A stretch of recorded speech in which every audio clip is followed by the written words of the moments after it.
chopped your hair. Thank you. Yes. I started about 2 or 3. Okay, I think we should get underway. We have a lot to take up today, and want to make the most of our time together. Just to recap, first of all, for anybody who doesn't know, I'm Kerry Colonisi, and I'm chairing the committee, and we'll look forward to facilitating our discussion and deliberation today.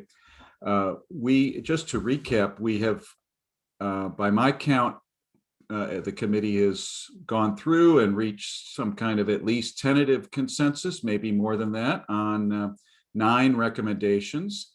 And we have 8 that we haven't even really discussed together yet at all. So that's going to be our priority first and foremost today. If when we're finished with those 8, we have certainly any additional comments on the previous 9 that were revised. We can take certainly anything up there, and then we can turn to the preamble. If we can finish all of that today, we can take a voice vote of the committee today and be done. That would be, I think, a normal progression, most recommendations. It may be that we will still have a little bit of drafting that we want to have done, or even after today. So we could have the committee proceed by an email vote following today's meeting, if that's necessary, where we could turn the drafting back to the staff and then circulate to the committee by email for your final review and final vote that way. A third option would be to convene another meeting, which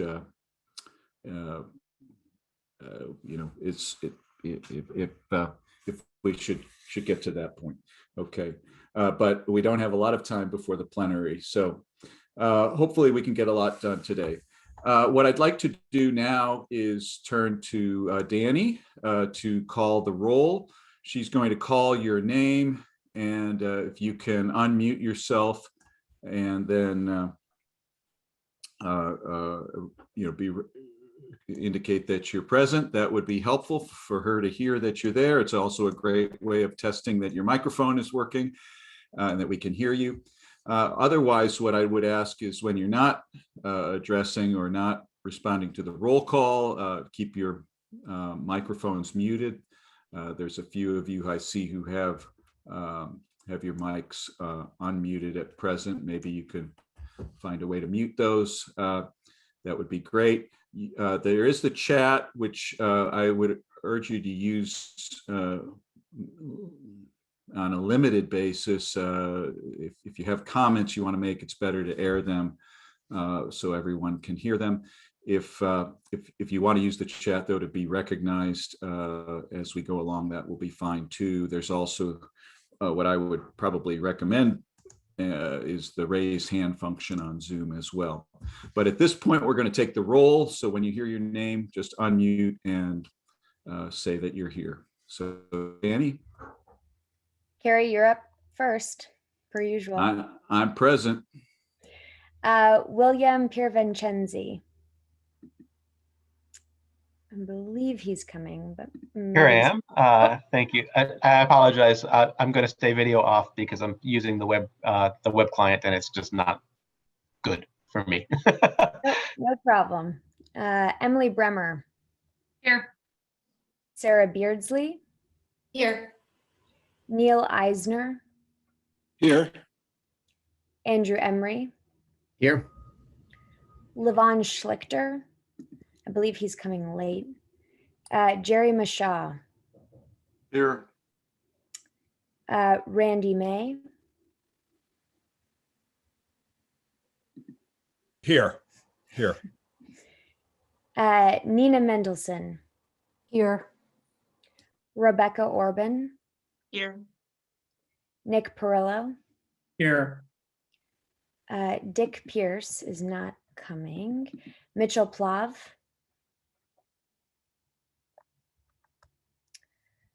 David Pritzker. Here. Bertrell Ross.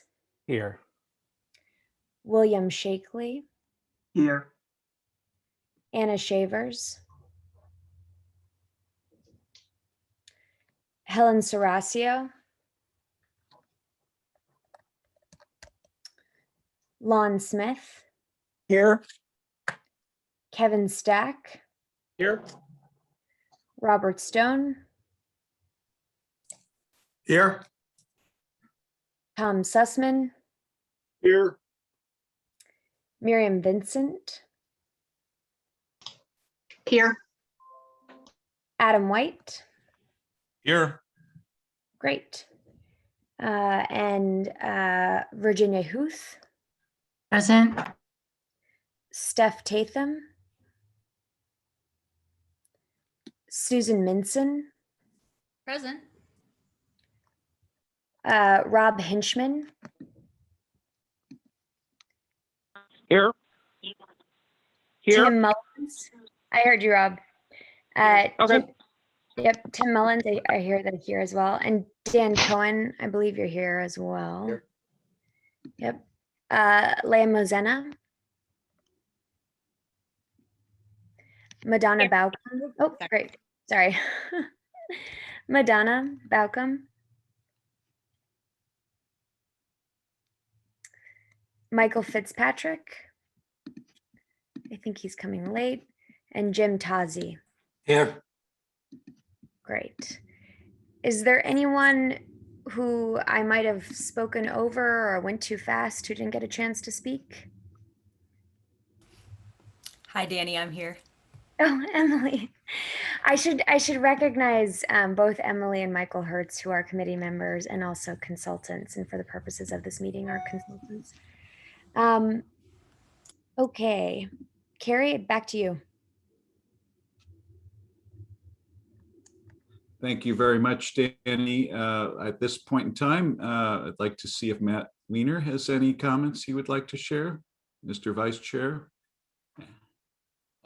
Very briefly, we've heard during the course of these committee meetings a number of different and competing perspectives with respect to mass comments and comments generally with respect to issues that it appears that the committee is not going to address in the recommendation. I say appears because the committee has not yet completed its work. Dick Pierce is not with us today, and Dick Pierce is one of the ACUS members who has strongly held views on the subject of mass comments. I informed Dick the other day that after the plenary session, assuming that a recommendation is adopted, he may want to file a separate statement accompanying the recommendation to address some of his concerns, because they may be, his perspective and others' perspectives may be useful to agencies to hear, even if they're not reflected in the recommendation. And I also told Dick, and I tell everyone now, that we will interpret our bylaws to allow any member voting and non-voting, and that includes liaison members, senior fellows, and special counsels to file separate statements under our bylaws. If they are short enough, those separate statements, we will publish them in the Federal Register along with the recommendation. And I'll have more to say on that subject at a later time, but I did want to mention it now since I offered Dick Pierce the opportunity to file a separate statement if he so chooses, and he was thought that was a good idea, and he intends to file a statement to set forth some of his views that he's articulated during the course of the committee proceedings. So with that, and my thanks to everyone participating, and the everyone looks like it consists of about 50 people now, I'll turn it back to Carrie for today's meeting. Okay, great. Thank you, Matt. Again, if you can keep your mics off when you're not speaking, that would be helpful. Use the chat to be recognized, not to really lay out your comments. Also use the raise hand function. That's probably the preferred route to get my attention to be recognized. ACUS members, obviously, as in past meetings or their designated alternates, have full speaking privileges. With respect to other attendees, the ground rules call for participation requiring the unanimous consent of the committee members. I will, absent objection, assume that we have that consent when I call on someone. But certainly if any committee member would like to object, you have that right. As Danny had indicated, we have a terrific group of consultants. They will, from time to time, I hope, contribute as would be helpful for us in understanding issues or moving the discussion forward. I would welcome that as that comes to pass. With that, I think, if you can, if you are an ACUS member and you are able to turn on your video and keep that on, that would be also appreciated. Danny, have I left anything out before we get started? I think that's it for Yes, now. okay, so I think we've covered it. What I would like to do to start off is invite any general comments on where we are at, what approach the committee seems to be taking. This is just, set aside a few minutes at least for anybody who wants to offer any general comments. As I said, we finished about half of the draft recommendations as a committee. We will try to get through the remaining half and more, including the preamble today. But at the outset, there was a comment that was distributed, for example, just really within the hour before the meeting, on behalf of 84 organizations and individuals. So I thought it might be helpful, since maybe not every committee member has had a chance to digest that comment. And it was, as I read it, a general comment, not addressing any specific recommendation. I would certainly welcome, is it Carmen Scarrato, who's from Free Press, who maybe, would you like to say something about that comment that you've submitted, Carmen? Or any general comments about the matter before the committee? Sure, thank you. So Carmen Scarrato, I am an attorney at Free Press, and we're an advocacy organization. And a little bit of background, we did submit mass comments in the net neutrality proceeding at the FCC. So we're coming with that, with that experience. And this letter, what we wanted to reflect is the most recent recommendation that we saw that the committee put out.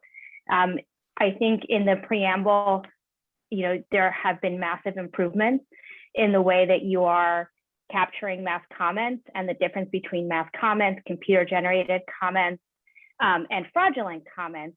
But I think when we get closer to the actual recommendations, I do have some lingering concerns, because it seems that there's still this understanding that mass comments are disruptive or a burden to the agency. And I think that there needs to be some tweaks to the language there to really show that there is a use to mass comments, that you are encouraging the public to comment in the way that the preamble now states. And then also just the way that there's a couple of languages towards the end of the recommendations that talk about the use of the comments and attributing a value to the comments and asking agencies to do that proactively. So I look forward to seeing what these red lines will be today, and happy to, if you let me, provide some comments and some specific recommendations. Okay, thank you very much, Carmen. I appreciate those general comments, and certainly if time permits, we would welcome your input on the specific recommendations very much so. Are there any other general nature comments that either committee members or others who are here would wish to make before we get started? Matt? I just wanted to respond to Carmen. Thank you very much for your remarks, and thank you for the letter that you have submitted to the committee. You indicated, and I just wanted to say something about our process. You indicated that you might have some tweaks to the language. Time permitting during this meeting, Carrie, I think, and I'm speaking to Carrie in particular, if you have such tweaks, I think it would be best to offer them in the context of this meeting and not afterwards, because the committee may, well, this is that we're sort of at the end of the committee process here, and the committee may complete its work today, and in order to allow you to be heard on the language tweak, so as you put it, it would be useful to have them at this particular meeting. Absolutely. That's when this will be helpful. Thank you. Nick Perillo. Just on this, I mean, if it's helpful procedurally, I mean, because I'm a member of the committee, I'm happy to, serve as a proxy for Carmen Scarrato. If Well, I think we can manage it. I think we Sorry? can manage it. It's my full intent to make sure that Carmen has the chance to air all of the tweaks that she would like. Okay. Yeah, I think that would be productive. But I certainly don't want to speak on behalf of the committee as a whole, recognizing that ultimately the committee recognizes others. But I appreciate that, Nick. And my full intent is to make sure everybody has who has specific recommendations or specific suggestions on the recommendations to air those. Thank you. Since the last time we met as a committee, the New York Attorney General has issued a report related to the subject. And we have a representative from that office with us, I think, on the call today, Noah Stein. Again, because not every committee member may have had a chance to digest fully the report. It was circulated, I believe, to the committee. Though, would you like to say a few words just by way of orienting the committee to the work that you have been doing? Sure, I'm happy to do that. I'm Noah Stein. I'm with the Bureau of Internet and Technology at the New York AG's office. And we've been investigating the fake comments in the net neutrality proceeding, which led to findings that we put out in a report, as well as settlements with a few vendors that had worked for an advocacy group.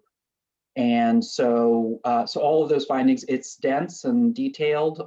We have a report, and there's additional information in settlements with those three companies that didn't, in all cases, make it to the report, including, for example, some campaigns related to net neutrality that followed in 2018 after the proceeding, comments aimed at Congress, et cetera. So I know that's a lot of material, and I only wish we could have made it public sooner. It was a sprint to even get it in time for this May 11th convening of you all. But in any event, we have a lot of information at a high level. 18 out of the 22 million we were able to identify as fraudulent. So somewhere around 80%. I understand that this is not typical. But this is, a blockbuster proceeding, and this is kind of, the abuse here we felt, and we said in the report, was aimed at stripping away the public preference that seemed to be demonstrated in surveys and other places for, a certain policy. And so this was a misuse, a gaming of the comment process to influence the perception of the public. We have some details in there about the internal deliberations of the industry group that arranged for astroturfing. And then we also lay out, what they thought they were buying, their use of practices like co-registration. This may or may not be familiar to people. It was not to me before going in. So the type of astroturfing what they thought they were buying, and then the fraud that occurred that was pretty rampant within the industry of folks who were serving the nonprofits who were interested in upping the comment counts. So that's just a high level summary. We had some recommendations. Not all of that is aimed at the folks who manage comment systems. Some of it was aimed at nonprofits. Some of it was aimed at legislators about passing appropriate laws that can really target this kind of conduct directly. We feel it's illegal, but nonetheless, I think laws could go further. So, but there were some recommendations, and we talked previously at a high level to this group about some of our thoughts on ways to hold intermediaries to account. So I hope, I don't want to take too much time. That's just a very, very brief overview. I'm happy to answer any questions, but won't be making any comments about your all's recommendations. Okay, thank you very much, Noah. Appreciate the background. At this time, are there any questions or general comments from committee members or other ACUS members? If seeing none, then let's turn to the draft recommendations themselves. And Danny, that might be helpful to turn to the draft document at this time. I want to alert the committee to the redrafting of the preamble that's occurred. And I think, as Carmen said a minute ago, it was massive changes to it. But we'll turn to that later. There's also some reordering and reorganizing of recommendations. So what is now currently recommendations 1 through 3, which are underneath the heading of managing mass comments, we have actually discussed those already in committee. That doesn't mean we can't go back to them, but I'd like to move beyond them to start today with recommendation number 4 in the current drafting, which is under the label managing computer generated comments, and turn to the committee to see if you have any comments or suggestions on this. Any ACUS member would like to speak on this, please do. Raise your hand. And Lon, I have you first, so go ahead. Thank you. I wondered if on the very first line of number 4, we mean discard or we mean disregard? Okay.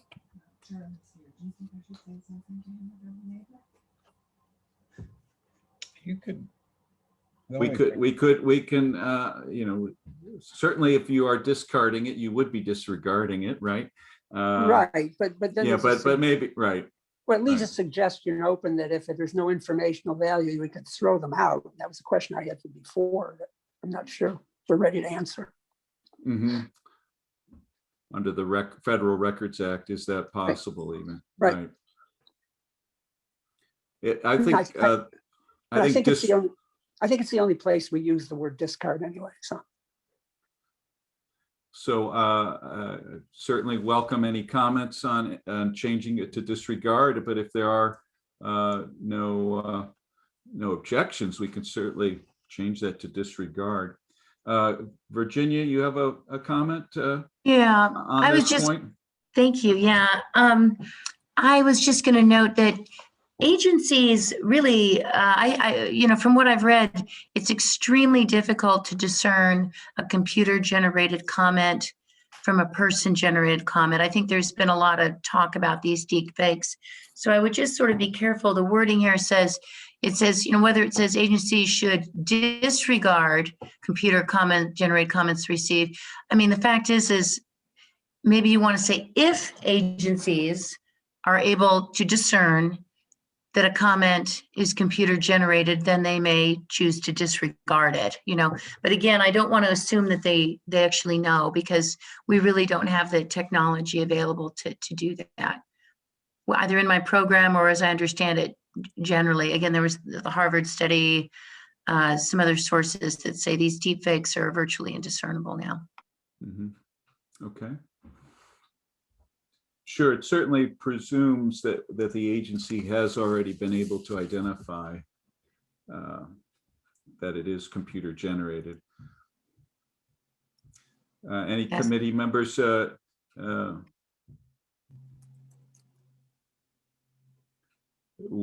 any objections to beginning that sentence? Maybe, Danny, we could just, with tracking, at least insert there, if an agency identifies a comment as computer generated,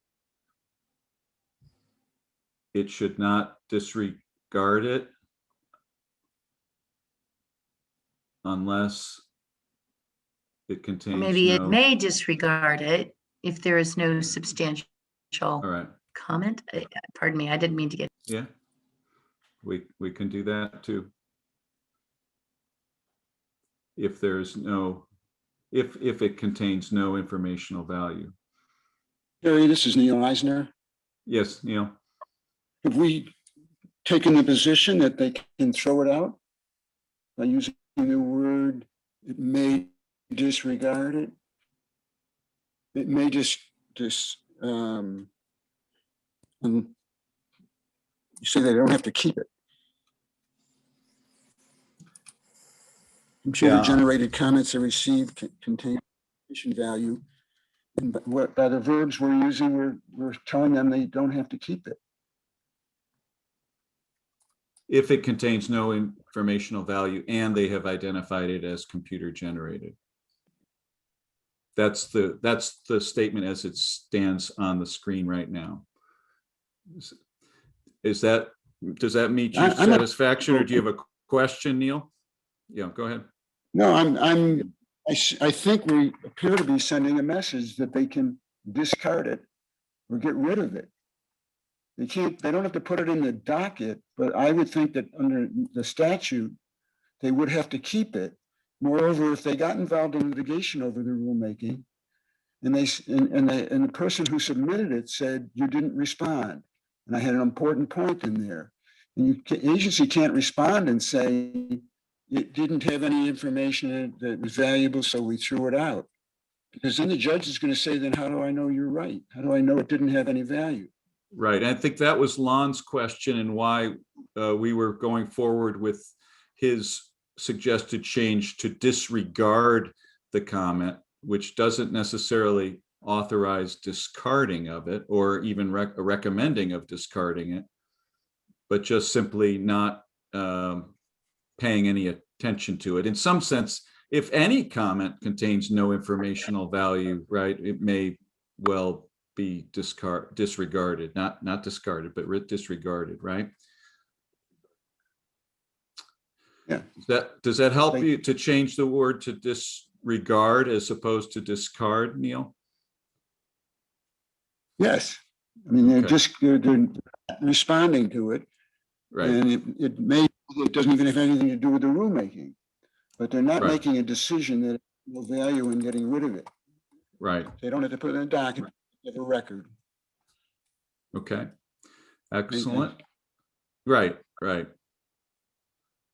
Now, Michael Hertz, as consultant, did you have something directly on this point that you wanted that would be illuminating? How happy to recognize you.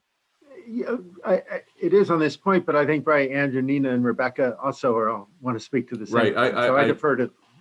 Okay. All right, Rebecca, you're in the queue next then. Thank you. I don't want to rehash prior meetings, but I don't recall that we had decided that a substantive or on point comment that we could somehow identify as computer generated would be treated any differently than any other substantive and on point comment. I don't know that the fact is computer generated matters. Right, this is new. So that's why we haven't considered it. Okay.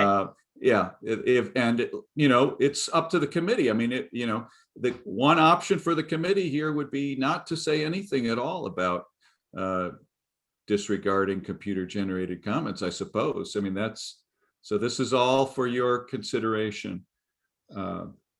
Did you have? As Virginia said, I don't know how we would tell, other than I submitted earlier a comment that says if it looks like spam, there's certain characteristics to make us think it's computer generated. But if it's not in that category, I'm not sure why it would be treated differently. So I sort of really. Well, right. I mean, these are only, this is in a section dedicated to computer generated comments. And now we've even added the preface to this recommendation, a premise of the agency having identified it as computer generated.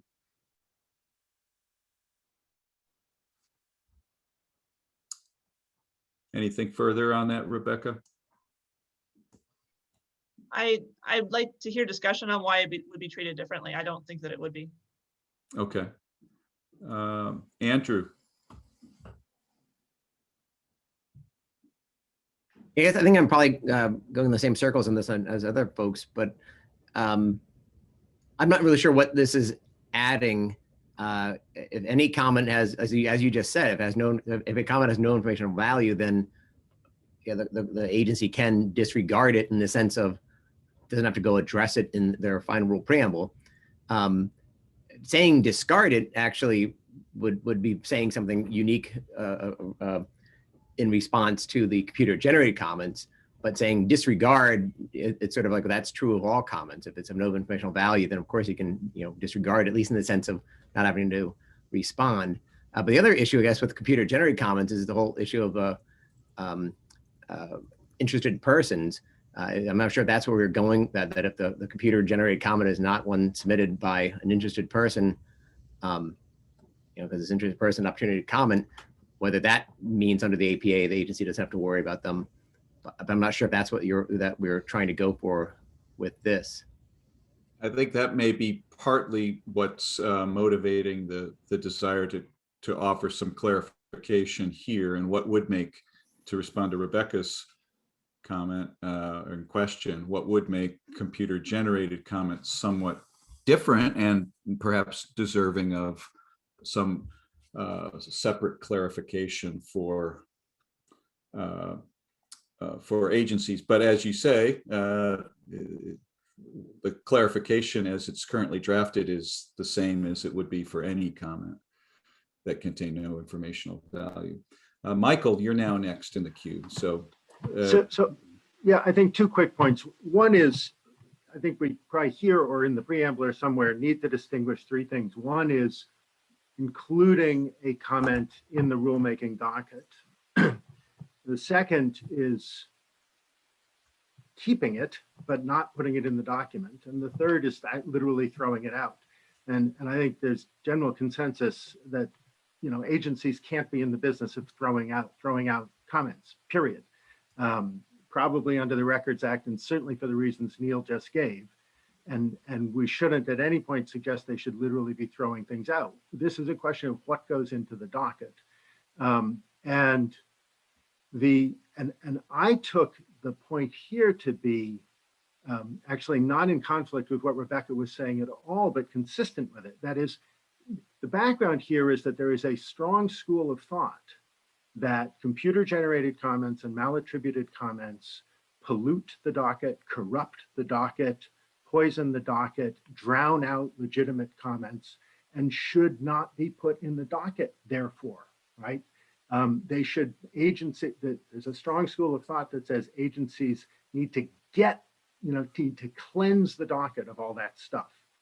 And I took point 4 as a pro-computer generated comment position, not an anti one, saying, rather, to the extent you can identify these things, in fact, an agency shouldn't exclude computer generated comments just because they are computer generated comments, but it should if they have no informational value. And that came out of Bridget's point, another at the last meeting, saying that in fact, a per se objection to computer generated comments is probably misplaced, that they are potentially valuable, and this phrasing recognizes their potential value, and I thought that was the point.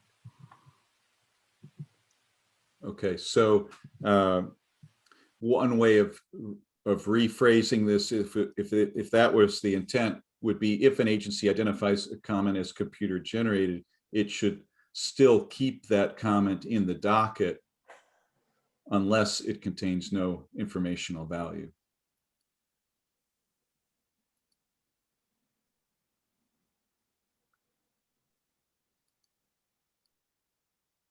Okay, that would be, I think, more in line with that thinking. Next, we have Bertrell. Thanks, Carrie. So I'm still thinking through Michael's comments. My initial impulse was consistent with Andrew's comments in terms of whether this first sentence is a bit redundant given how normal comments are treated. And I wonder, going with Michael's comment, I think we're back to the space where we're discarding comments, which may not be permissible. And I think we need to address that. And if it's not permissible to discard comments, then my suggestion would be to eliminate much of the first sentence and to try to address the problem of computer generated comments polluting the docket by placing them in separate folders or separate locations. And I think that could allow for opportunities to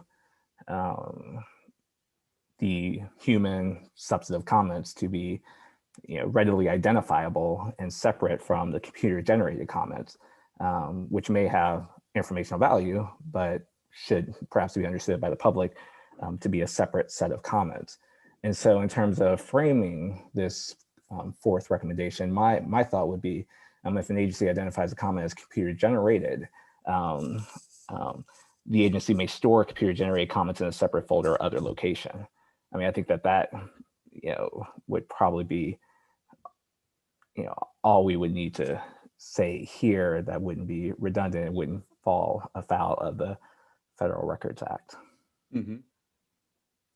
Yeah, and keep in mind that the docket, not every agency historically has necessarily even referred to something as a docket. Now, if you're using regulations.gov, there's a common usage of the term docket.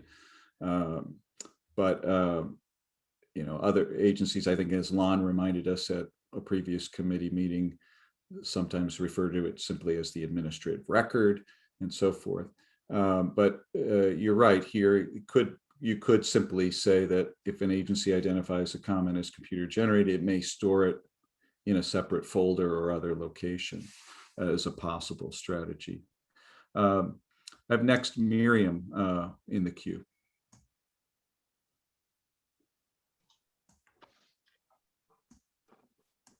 Yes, so I was originally going to make a totally different point, but after listening to the discussion between Rebecca and me, I think there is some value in keeping recommendation 4, but I would modify Virtual's edit further to say agencies may store computer generated comments in a unique separate folder or other location.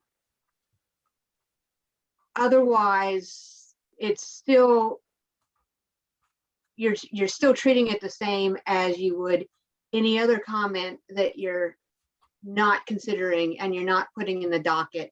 And so then all of the comments that are not being considered are just going in the same separate location. So if the point is to isolate the computer generated comments that we're not considering from both what we are considering and the individual comments that we're not considering for other reasons, then there should be some sort of indication that when you're storing these computer generated comments in a separate folder, that separate folder is different from the separate folder that you store everything else that you're disregarding. Otherwise, there is no point. I still don't see a point to having number 4, because you're still saying that if you're going to discard, if the computer generated comment has no information that's relevant or substantive on point for the rule, then you're not going to consider it because it's not relevant, and you're going to treat it like everything else that you're not going to consider because it's not relevant and doesn't have any information on point. Well, I think that the normal procedure is even comments that have no information value, if they come from a human, are uploaded on into the docket and everybody can see them, right? So the agency's not treating, making a screen for information value normally for comments that are submitted by humans. Here, the question would be, if I understand it, is there a need to do something with comments that not only have no informational value, but are also computer generated, that the agency has been able to identify as computer generated, right? If they have informational value, then it doesn't matter who generated them. The agency should make those available, right? I have Nina next in the queue. Okay, thanks. So just listening to this discussion, I'm hoping we can take a step back, because I'm hearing a lot of different views about what computer generated comments might actually reflect. Seems to me that they could really run the gamut. At one end of the continuum, a computer generated comment is essentially like a malattributed comment. I think that's been the experience to date with computer generated comments, as far as we know, right? That they mimic mass comments, they mimic simple statements of views. And to that extent, they're like malattributed comments, right? Presumably they would only carry weight because they are meant to communicate some set of views. I think, if I understand correctly, the recommendation position on malattributed comments should also mean that computer generated comments should be separated and not receive weight from the agency. At the other end of the continuum, and this is what I took away from the consultants' reports, I think people perceive some potential future value from computer generated comments. And I think Bridget Dooling at an earlier meeting made this point that, the credit card companies deploy computers to see if there's some strange spending pattern going on. That's valuable. We could imagine there's some kind of computer generated comment that could have informational value for rulemaking, although I don't know if anyone has yet cited an example. And it seems like it's this latter kind of computer generated comment that people are interested in preserving the value of. But I wonder, and I know I don't have a specific suggestion today, but I wonder if this recommendation should be clearer about the sorts of computer comments we're talking about. And Bill Piervincenzi withdrew his comment, but actually I think he makes a really good point, which is that's the kind of computer generated comment which we think might have informational value, an advanced computer that's the agent of an interested person that actually has informational value, as opposed to, the computer generated comment that purports to be from an imaginary person in Florida, which I think we would probably consider to be more like a malattributed comment. And except for saying that agencies should flag computer generated comments as such and not throw them out, because they should not throw anything out. I don't think the recommendation is yet clear enough on what an agency should be doing with these different kinds of computer generated comments.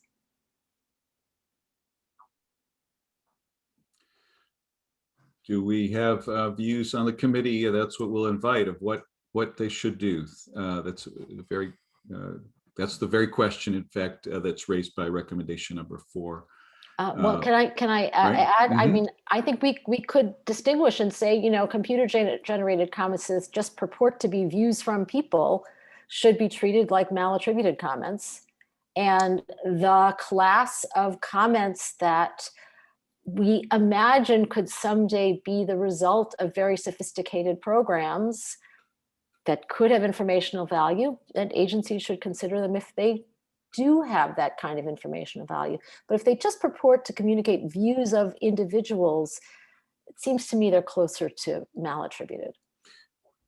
Well, yeah, if they're attributing themselves to humans and they're not really, then I think the malattributed is as it's contemplated at least, is attributing the comment to a specific individual human as opposed to just a human.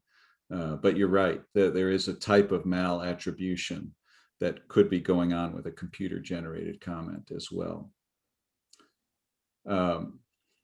So one suggestion that would follow from your point would be to make less of a distinction here between the computer-generated comment section and malattributed comment section. Maybe even putting those two in the same category. There is some repetition between them, as you have surely noticed. So that's something that I put out there for the committee's consideration. Carmen, you're next in the queue. Thank you. And again, I appreciate it, the opportunity to talk today. I've been following this very closely, and I want to build off of what Nina just said, because in the preamble, there is a very clear line from this committee saying that these types of comments are meant to mislead the agency. And so what I'm noticing with the way that mass comments are being treated versus computer-generated comments is that there's almost more careful consideration in the way that computer-generated comments get displayed by the agency. And that's where I wanted to kind of point to the first three recommendations and note that there are, it almost, what I'm seeing in the way that this is written at the moment is that it almost suggests that an agency would favor computer-generated comments over mass comments. Because you're saying with mass comments, you can just display one. So if if all of us, submit a comment, only people get to see mine, and then the other ones are somewhere else. And it's okay for the agency to say, it's just Carmen's, but all these other people said the same thing. Whereas with the computer-generated comments, you're saying, we'll keep them in a separate folder. And so there's just a lot of issues, and I think in terms of the way that things are displayed and access, and of course, like what we do at Free Press is we're trying to lower barriers for people to submit comments to rulemaking proceedings are sometimes very obscure processes, even trying to navigate, the FCC's comment ECFS system is a skill, right? So that's why I'm concerned with the way that we're talking so much about giving this weight to computer-generated comments when it seems that mass comments already are less favorable in the way that these are written. Okay. Very helpful. Do you think there's any concrete suggestions for making these more symmetrical or more asymmetrical, but weighted in favor of the human generated mass comments? Sure. I think and this would be going back. So I appreciate the committee, and I understand you're on recommendation number 4. But I would say in 1, 2, and 3, especially in 2 and 3, there should be more of a focus on just saying that an agency may wish or may suggest that they want a sign-on letter, but not making that a barrier. So that if for whatever reason there are mass comments, that doesn't preclude the agency from allowing that. And then in terms of the display, it says, alternatively, they may wish to consider approaches to managing the display of comments online. I think there should just be a period there. And then you can talk about potential filtering tools, but not necessarily suggesting that they only display one of, let's say, 100,000 comments. Because often the reason that people sign our petitions, that they sign these letters, is because they want their name there and they want their voices heard. Okay, well, we can return to that. I'm going to bracket that for a moment because it's a change to another recommendation we've already discussed. But we certainly can return to that. And it's a point well taken. In terms of recommendation number 4, let's go back to our queue then. And I have Sarah as next in the queue. Hi, yeah. So what I found, I found this conversation really helpful to understand this recommendation better, because I found myself not really clear on what we meant by no informational value, or where that kind of standard came from. And I think what I'm hearing, but tell me if I'm misunderstanding, is that there might be a different threshold for no informational value when you're talking about a comment from a computer as opposed to from a human. Because if you had an identical comment, but it came from a human and it expressed, for example, their preference about something, that might have informational value in a way that if it's a computer expressing some kind of preference for something, we wouldn't give that, and we wouldn't view that as having informational value because it didn't actually reflect a human preference. And so the threshold for informational value for a computer generated comment is data or something more concrete than maybe what, and that wasn't clear to me until this discussion. And I think it might be helpful to give that context or that explanation. I don't know, maybe in the preamble when we're discussing these, or to kind of explain, if my understanding is correct, to spell that out more. That's a great point. Bertrand, back to you. Sorry for taking up so much airspace. No, I guess that's fine. I just wanted to follow up on Nina's comment and just return to the consultants to see if they had any experience with or have any evidence about computer-generated comments having unique substantive value, or are we still at that crude computer-generated comment stage in which all they're doing is mimicking human comments and therefore fit better into the category of malattributed comments? And so that's a question for the consultant. And if so, I mean, my view on it is that, and how I read for, and consistent with my edits, it would be, agencies may just store computer-generated comments separately from human-generated comments, irrespective of informational value of human or computer, of the human or computer-generated comments. I just feel like it's good for, or it's valuable for the public to have some sense of transparency and notice as to the source of the comments, irrespective of their value, of the value of the comments. And that would be, that's the origin or basis more for my recommendation on the suggested edit. But the question is still open with respect to the consultants as to their experience with computer generated comments. Okay, great. That may be very helpful just to do that, to streamline it. But Bridget, you were one of the consultants and one of the consultants who spoke up at a previous meeting about the potential value, at least at some point in time, from computer generated comments. So you're next. Yeah, just to react to Bertel's sort of question and comment. I mean, I think, I don't even know if we're, I'll be curious what the other consultants think, but I'm not even sure how much we're in the zone of seeing computer generated comments do a lot of mimicking of individual people. I mean, I guess if you just want to think about the malattributed ones, I guess as an example of the computer generated ones that make it look like they're coming from real people. It seemed like, from what I heard, a lot of the other types of computer generated comments were like just spam, just like spammy bot type things where it was like, click on this link, like the kind of junk mail that you and I get in our inboxes would make their way into the regulatory dockets. And then, the folks on the receiving end are having to figure out, like, this doesn't even have anything to do with the rule. This is just basically junk mail showing up in the regulatory docket. So it was that. And also, if you want to think about the intersection of malattributed and computer generated, it was that as well, with the occasional worry about the deepfake concept, but without, particular examples of having found those deepfakes. It was more a hypothetical concern. Okay. Kevin? Thanks, Kara. I really appreciate the discussion so far. And I just had a little small, maybe, I think, wording suggestion, aiming to build on these and maybe make this a little less friendly towards computer comments, which would be the same first phrase, which is, if an agency identifies a comment as computer generated, it should not keep the comment in the docket unless it identifies it as having informational value.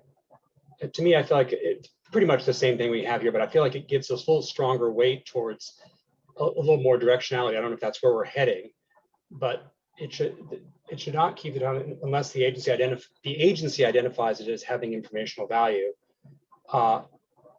That also, I feel like, connotes a little bit more discretion on the agency's part. And then we could proceed with, when storing these comments, agencies may store them separately from human comments. I don't know if, I'm not sure, I haven't thought much about Virtual's comment about whether we need the irrespective of the informational value, but we could just put a period there. So anyway, that's a couple thoughts about just editing tweaks. Emily? This is a very minor point, but I'm not sure we need the phrase "when storing these comments." I mean, we've just said that they can not keep them in the docket, but we're not suggesting they discard them. So why not just agencies may store them separately?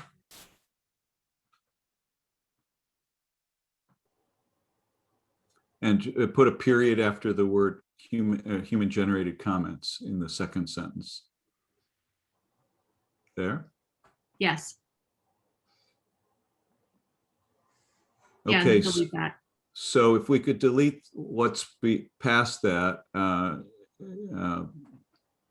we could store it separately if you want, Danny, in a comment or something. But just take a look at what we have here. If an agency identifies a comment as computer generated, it should not keep the comment in the docket unless the agency identifies it as having informational value.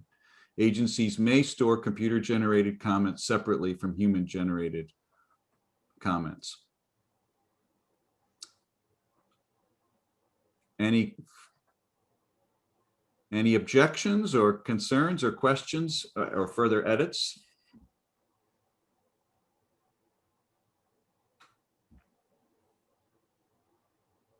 Michael?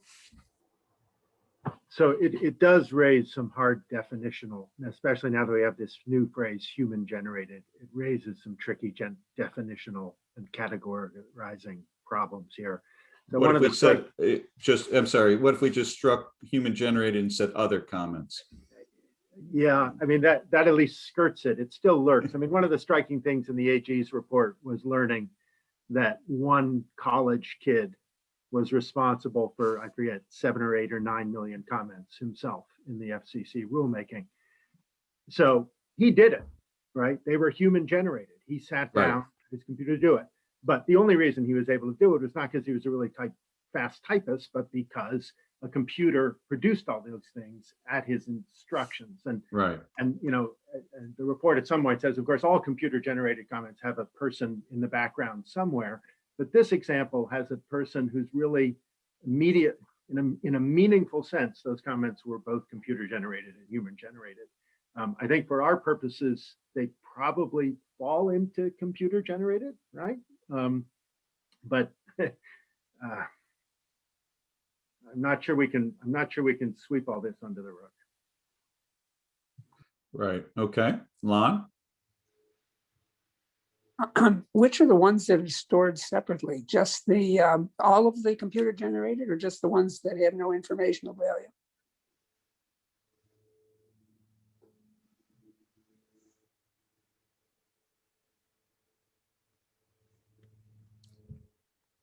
I think that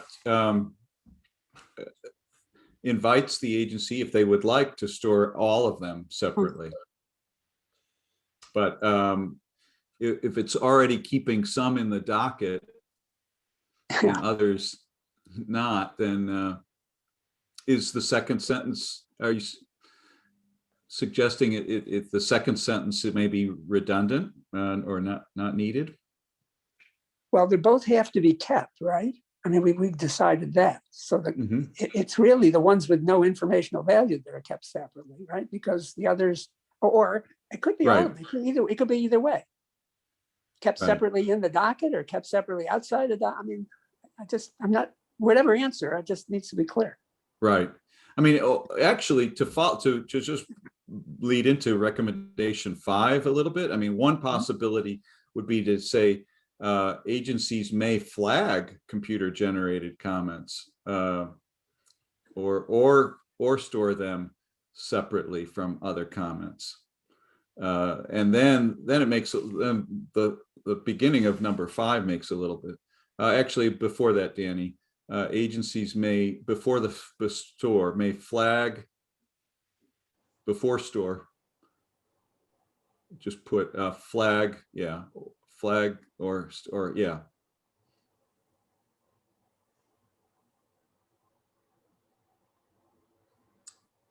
Bertrell, do you want to respond here? Yeah, I mean, I think that the question is how much value there is with respect to the public having notice as to the distinction between computer generated comments and other comments as they're put forth in the docket.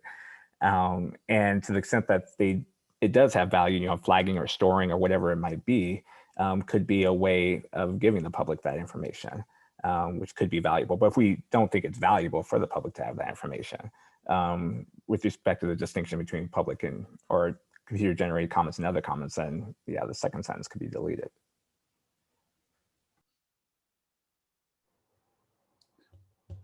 So you think we maybe just remove that whole second sentence?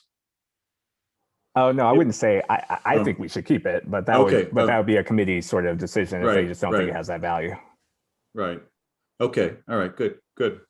Emily, do you want to weigh in on this? I wonder if, I mean, it seems like the main principle of paragraph 4 is the recognition that sometimes computer generated comments don't have any informational value themselves and can detract from the overall docket. Maybe confine that recommendation to that principle.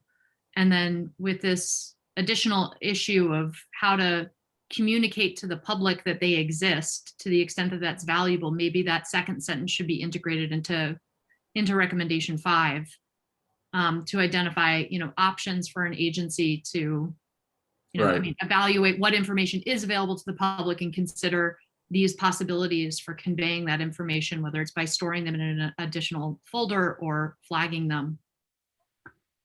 Right. That's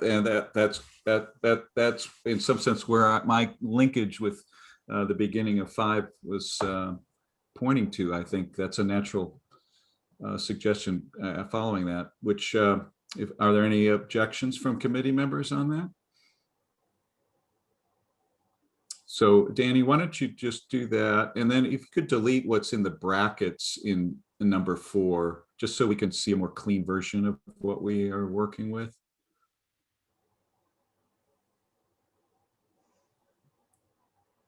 Any comments from the committee? Any words of wisdom from our consultants on that? Sarah? Hi, yeah, I think at least at my agency, there's a real hesitation to delete things from the docket. And I was wondering if, I mean, what the agency has tended to do is to kind of, I think I was mentioning, and I completely understand the sensitivities with this, but to kind of hide comments to facilitate ease of review of the comments by the public. So they'll hide comments but they won't delete or remove comments from the docket. They're very hesitant to do that. So I guess I was wondering, when we say not keep the comment in the docket, are we kind of recommending a change of practice on that, or would it suffice to, I mean, I don't know. I mean, hide from view, obviously it's not the best wording, but is there some way to capture that idea instead or in addition?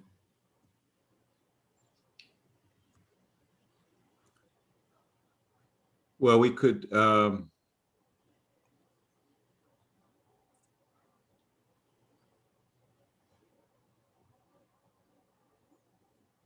we could change it to, first of all, you could change it from a should to, it may decide not to keep the comment Yeah. in the docket. Yes, I think that would help. That would be one way to soften it.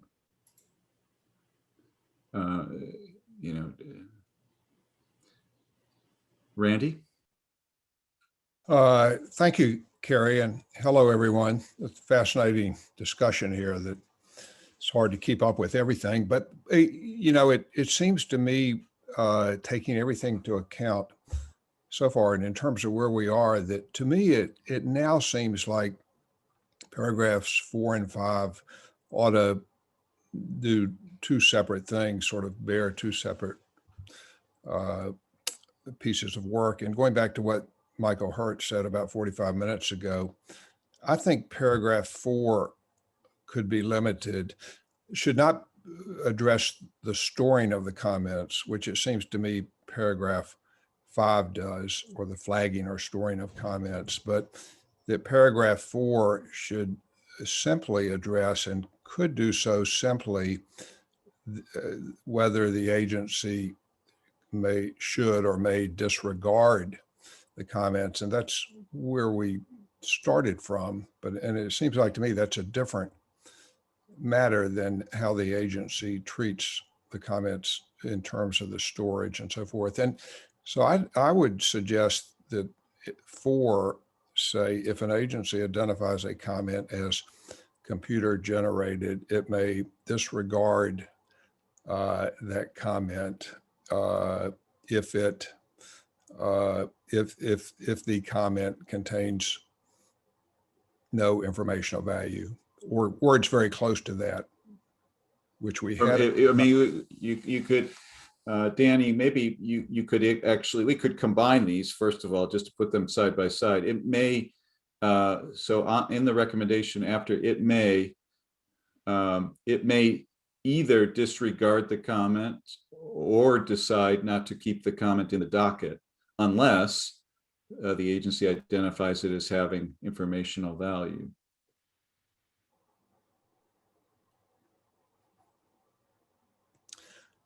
And I think you need a word "to" in front of "keep" in the recommendation.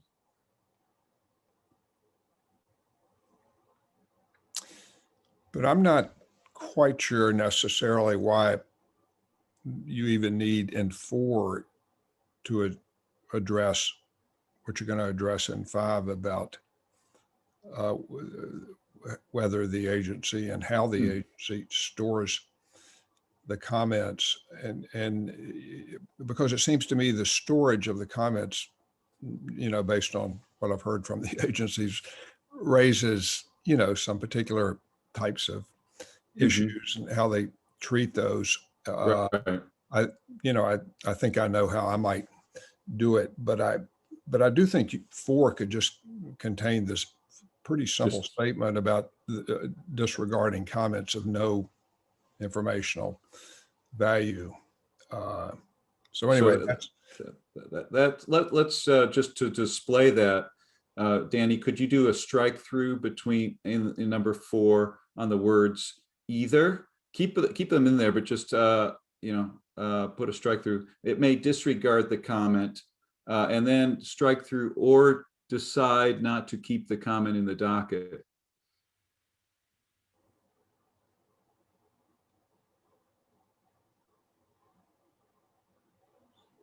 Okay, and that would be, I think, what you are suggesting there, Randy, right? If we took those words and out. and that doesn't determine whatever you want to do in terms of separating the comments or however you want to describe the comments. In 5, I'm just and I'm suggesting to keep the 2 principles. Right. And then number 5 could be something like agencies may flag, comma, display, comma, or store computer generated comments separately from other comments. Then that addresses that allows them not just go into the docket on regulations.gov if an agency didn't want them there. Rebecca? Thank you. Without necessarily objecting to that language, I just want to raise for people that on regulations.gov, you cannot store it separately without it also not being in the docket, if that makes sense. So that is your choice. You can display it or you can not display it. I would defer to Virginia or other people who know more about it, but there's not a way to put it in the docket, but somehow elsewhere. Right, but keep in mind, this is a recommendation that will go to even agencies that don't feed into regulations.gov. So understood. No, I just for a huge portion of the government that those two things will be the same. Right, and that's why I think the or is there, so you could somehow maybe there's a separate flagging of the agency identified this as a computer generated comment, and it just goes into regulations.gov as any comment, but there's this flagging of it. Or you can change the displaying, or if you are running your own system, then you might store them separately in some fashion. So hopefully all of those options would be available to the agency. Can I offer some clarity on that? Briefly, we don't, I don't think we all need to know exactly how regulations.gov works completely in this regard. Just language. I just want to be clear that the system is, regulations.gov is the public facing side of e-rulemaking. The back end is the federal docket management system. In the back end, which agencies have access to, we do have a flexible docket structure, and agencies could put comments in different dockets if they wanted. But on the public facing side, regulations.gov, when they're posted, right now, due to current limitations, it's a manual process. It will hopefully get automated, but you're not necessarily going to see separate flagging. I had taken this to mean FDMS, not the public facing side. So I think just to clarify, what do you mean? The public facing side or the agency side? Well, if is it possible for the agency to make a notation on a comment and indicate this comment is computer generated? And then we don't have that capability right now. No. It would just go straight. So the agency never sees it. It just goes into the system, and the agency can either, this is, the agencies just get the comments. They don't see the source of them. They just see a packet of comments that are coming in. And this is why I said, if they know it's computer generated ... but they really aren't going to know. And then moreover, let's assume they did know, they could sort it on the back end, but regulations.gov is a separate sort of piece of it, and it's not automatic. So well, keep in mind, I just want to remind everybody that 5 is saying what an agency may do. It doesn't necessarily imply that they must or they shall or they should. And it may be that it's not even technologically possible right now with the way regulations.gov is designed, but this recommendation would, remind agencies that they could do that, and it might even remind future, iterations of FDMS or regulations.gov that this might be a function, later on that you want to add, and gee, ACUS has said you may do that. Gary, maybe if it would alleviate some of those concerns, 5 could just begin with a phrase "to the extent feasible" or something like that, and that would maybe alleviate their concerns. Excellent. Okay. Does that address the concerns there, Rebecca, that you had? I think so. Thank you. Okay, great. Excellent. Any other? Now we also have on. First of all, let's see if we can leave. If we all fine with 4 with the language that struck out then deleted. All right, then on number 5, we have the first sentence. I think we've talked about that sufficiently. David Pritzker. I have a small problem with the syntax in the sentence you've just said is okay, namely the first sentence of 5. And it's connecting the verbs with the word separately. Seems to me you can display or store them separately, but you can't flag them separately. So my suggestion is, to the extent feasible, agencies may flag computer-generated comments or display or store them separately from other comments. Okay. I'm just trying to connect this separately with display and store, but not with flag. Great. Okay, excellent. I take that as a matter of grammar Or and store not them separately. without substantive implications. Robert Stone, you need to unmute yourself. In 5 at the beginning, to the extent feasible, and may seem incongruent. Extent feasible, you'd normally say you should want to do this, or if you don't need to the extent feasible, or if you saying agents may, they don't need to the extent feasible, they may choose to. If both of them, you should pick one. That's right. There's no necessity to do the flagging at all. Yeah. So Rebecca, would you still prefer, or Randy, you had suggested that? Can I chime in? I'm sorry. Only to say that because ACUS is so successful in getting its recommendations into other places, I think the point of feasibility is important. I wouldn't even object to a should to go with the feasible if that's what you want, but I think that the fact that we can't actually do it, a large number of agencies cannot do it, is worth keeping in.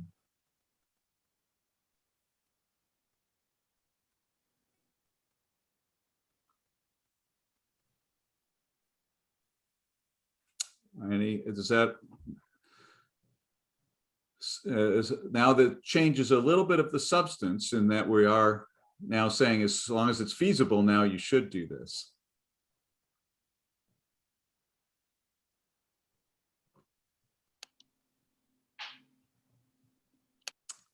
All right, I guess no objections. We can leave the should in.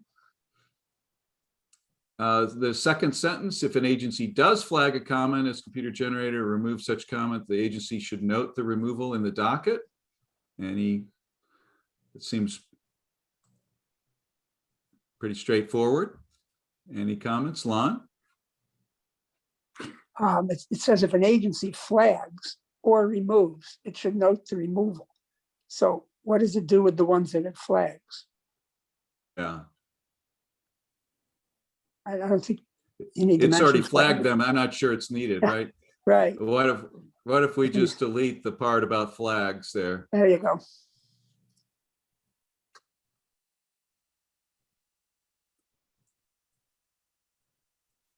And what about notifying the submitter directly? Let's see, Randy, I think your hand is still up from before because I don't even see you in your video. Michael, you're next. Yeah, sorry, I think the flagging should remain there and the modification should be to the final phrase. The point is that it may or may not be, the point of this is it may or may not be computer generated. They might be wrong. And one of the ways of protecting against the mistake is to send a note to the actual submitter, to the extent you have that person's information, saying, hey, we flagged this or we've removed it. And if it turns out, it's from Kerry Collianese himself, he can write back and say. And so I think it should say, if an agency flags a comment as computer generated or removes such a comment from the docket, the agency should note its action in the docket. And then the agency may also choose to notify. So that's responsive, Lon, isn't it, to your concern? That's responsive to Lon too. I think that is fine. as far as I'm concerned. Okay, Rebecca? Michael's getting at a question I had for the consultants about this one, which is whether this is really an artifact from what is now number 9 about making sure that you're not inadvertently marking something as malattributed when it isn't. I'm not sure if I've managed to identify something as computer generated. Again, likely it's because it has spam characteristics, so I don't want to contact that person, or it's for some other reason and it's not clear why it's important to flag it as computer generated. So I'm curious if this maybe got left over from an earlier version. Well, I think you're correct to call attention to the similarities between 5 and 9. And I would say that probably whatever form 5 takes, 9 should probably be pretty close to that, or vice versa. And you're suggesting maybe I think they're different, right? I see a reason to contact, if I think a comment is malattributed and I'm able to contact the person and say, hey, is this really you? Did you really submit this? There is perhaps value in that. I'm asking if that's the same scenario in 5. I'm not sure that it is. Well, that's why it's discretionary for the agency, why they may also choose, right? And that's why, I mean, it may be that there are situations where something is computer generated, as Nina was saying before, mainly so that it was intended to look like it was coming from someone.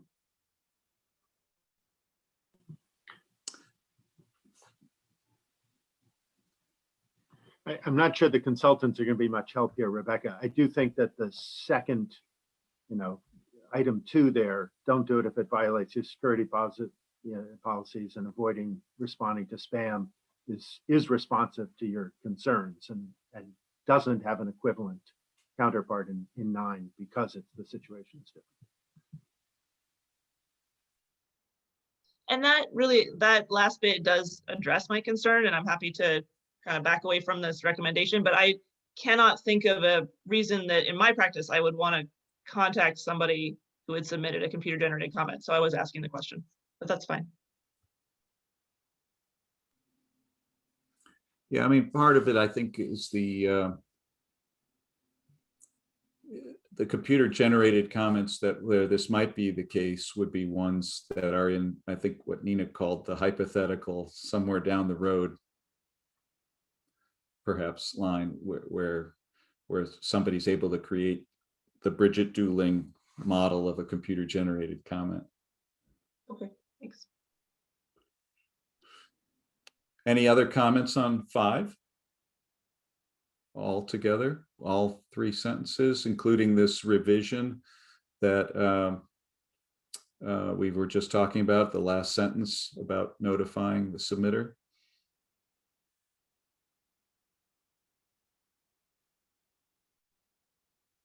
Okay, if there are none, then we're going to bypass 6 for right now because we've already talked about that previously. And let's finish up here with the computer generated comments, sorry, with number 7 here. When an agency relies on a comment that the agency knows to be a computer generated comment, it should be certain to include that comment on its rulemaking docket and note that it was computer generated. When publishing a final rule, agencies should state whether they remove from the docket any computer generated comments. So notice here we do have some shoulds.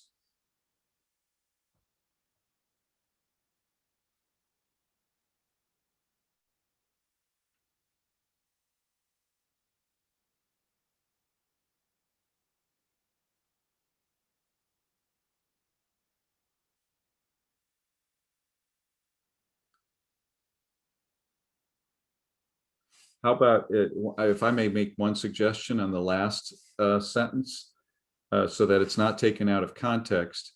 At the very end, instead of saying remove from the docket any comments it identified as computer generated,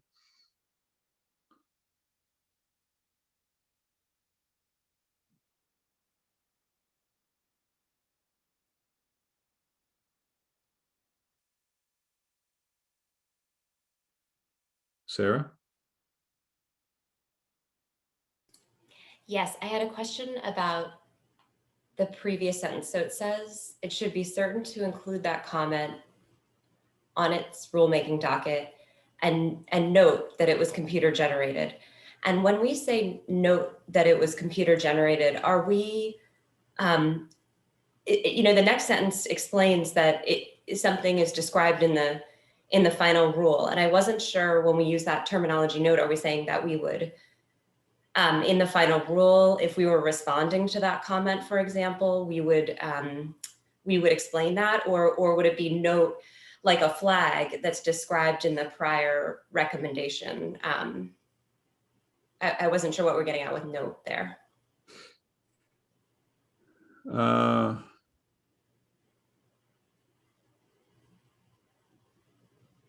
Right. I think there is some ambiguity, certainly, whether that noting has to be made in the docket or should be made in the docket, or the noting could be made in the preamble to the rule. It sounds like from the technical, the way the e-rulemaking program has set up the regulations.gov, there's not really a way of noting that it was computer generated there, right? Right.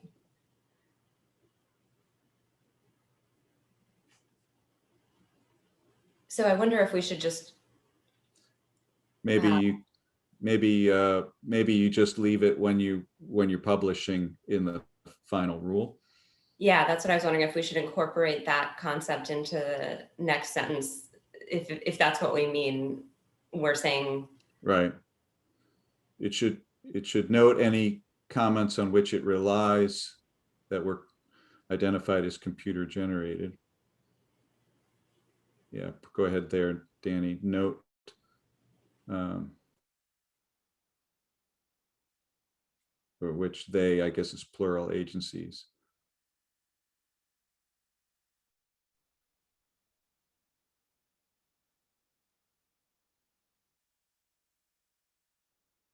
As well as, you know, and state whether, yeah. And I would, so in the second sentence, then you could delete after the and.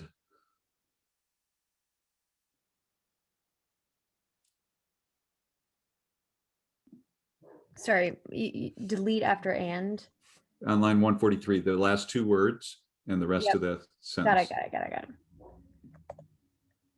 Yep.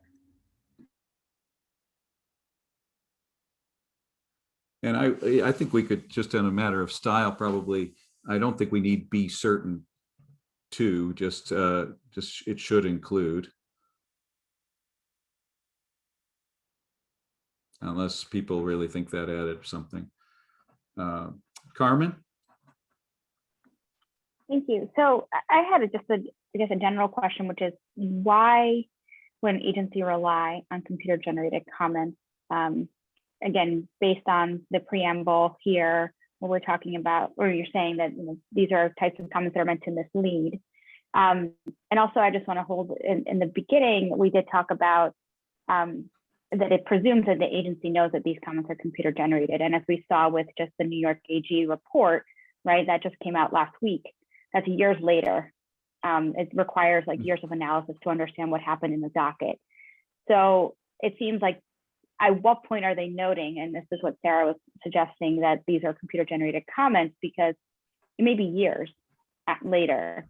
And the other thing, in terms of parity with the way that mass comments are being treated, I just want to note that there's not similar language under the mass comment section about when an agency relies on those types of comments. So I'm just wondering why we're distinguishing that under computer generated comments and also the malattributed comments, which comes later.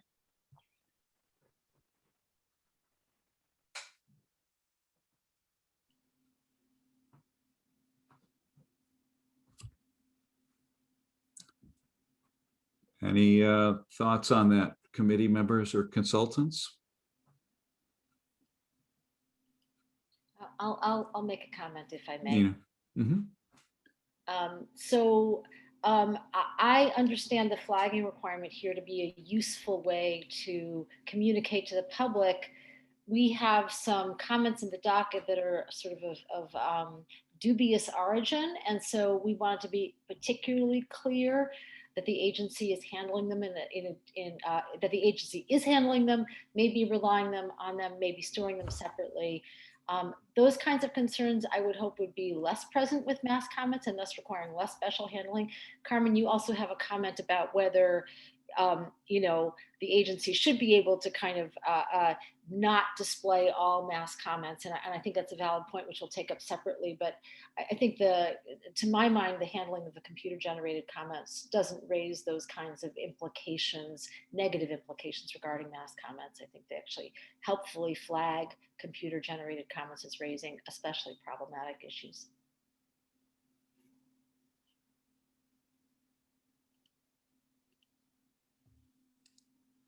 Okay.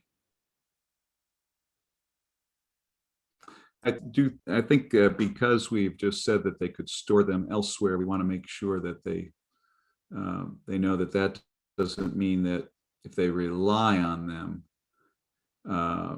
that they should disclose to the public what that computer generated comment was and not hide it.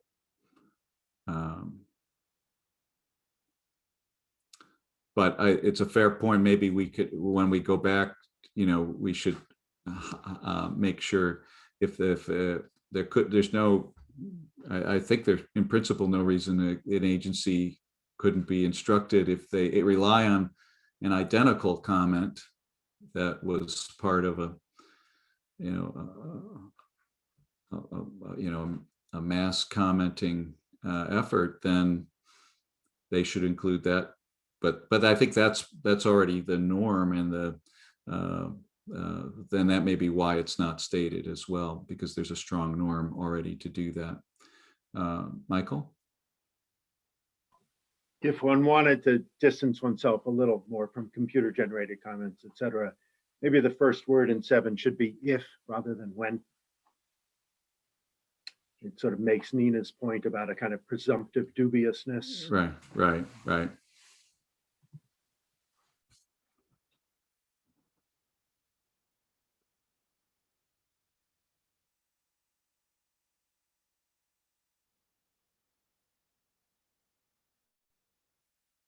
Okay. Any other comments on number 7?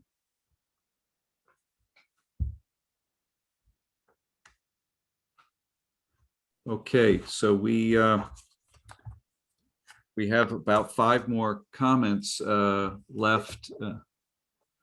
Harry, I just address- raised my hand a little too late for you to see. Okay, go ahead, David. On this sentence, the last sentence of paragraph 7, I hate to come across as the official grammarian, but it kind of goes back and forth between they and it. So decide whether you want it to be an agency or the agency, but don't have they and it in the same sentence. Right. We will appreciate that, and always, of course, entrust the committee on style to address grammar issues as well. Thank you. Okay, with that, we have 5 more to go. We are halfway through today's session. I'd like to suggest we take a 5-minute break. I have 2:35 right now. We'll reconvene at 2:40. So please feel free to stretch your legs, take a break. We will come back and we will start on recommendation draft number 8.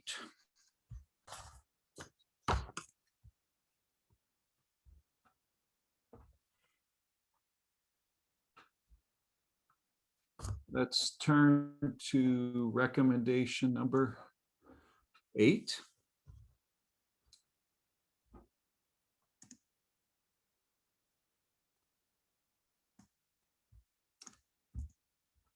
This recommendation, agencies should provide opportunities, including potentially after the comment deadline, for individuals whose names or identifying information have been attached to comments they did not submit, to identify such comments and to request that the comment be anonymized and removed from the docket.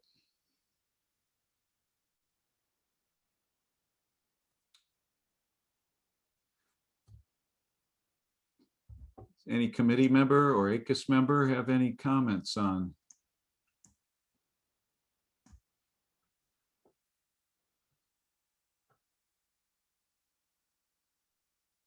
Lon? Shouldn't it, shouldn't it be anonymized or removed from the docket? I know what's the point of Yes. anonymizing it if you, Right. It used to say and/or. Yeah, or means and/or. Yeah.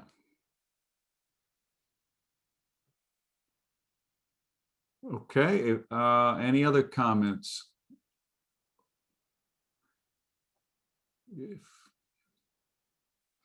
Okay, then if none on number 8, let's move to number 9. If an agency flags a comment as malattributed or removes such comment from the docket and the submitter provided electronic contact information, the agency should notify the submitter of the agency's action, either by noting the removal in the docket or by notifying the submitter directly. Now, this is a point that I had made earlier where there's a parallel between 5 and 9. I wonder if the wording that we just adopted in number 5 should be moved, perhaps here. Let's display both, Danny, and then we can figure out whether to add it or not. Michael, did you have a comment on this? No? Okay.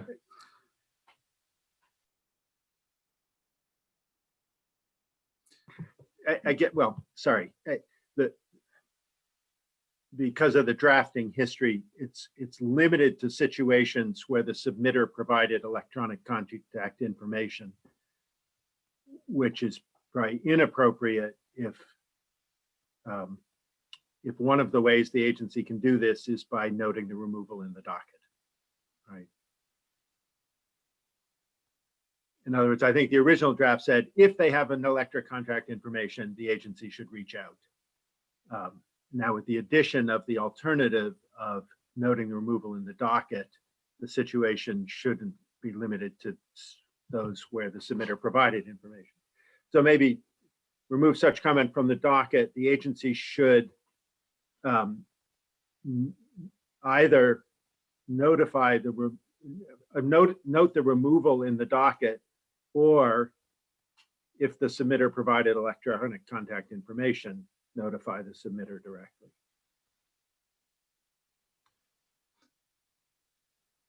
But again, Well, if the language from note 5 is being included, then this has to be rewritten in any event.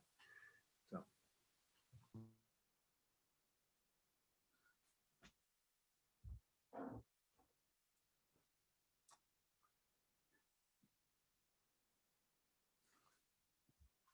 How did we reword the first part of 5, Danny? Maybe you could move that down as well, because that was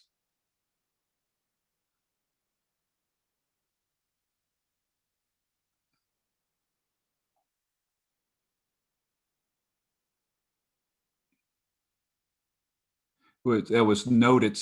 Why not just say if the agency flags a comment as malattributed or removes such a comment from the docket, comma, it should note its action in the docket. That's identical to the second sentence in number 5. Then just use the same sentence as in 5. The agency may also choose to notify the submitter.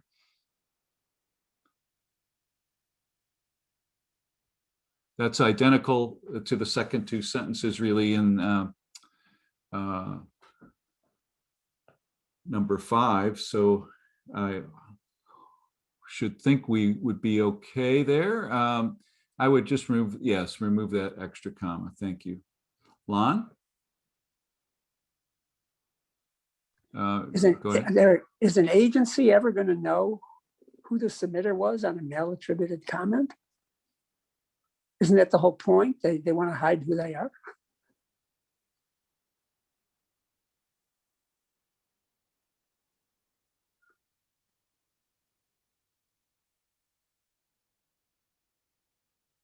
Michael?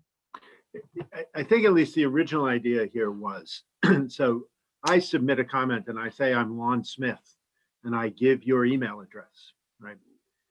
And now the agency thinks, oh, I'm not sure this is from Lon Smith. They're taking it out of removing it from the docket. They would write Lon Smith at Lon Smith's email address. They would use the provided contact information. And either that would, they would learn from that, yeah, it really was malattributed, or they would learn it was not. That was the original motivation for this recommendation. So with that in mind, would it be better to say something like notify the purported submitter, or? Well, it's something implicit in where it says, if the submitter provided contact information, right? I think that's. But it might, I mean, there's the submitter and then the malattributed person who. Right. Yes, no, fair enough. Could be. Right, that's what we're trying.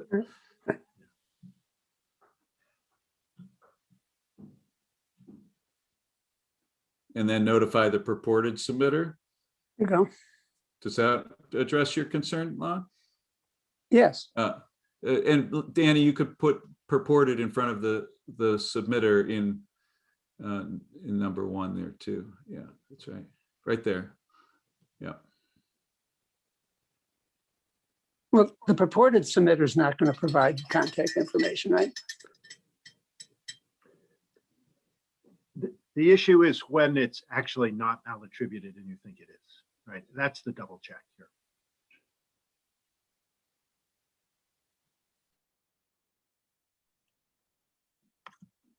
Oh, right. Well, the purported, well, right.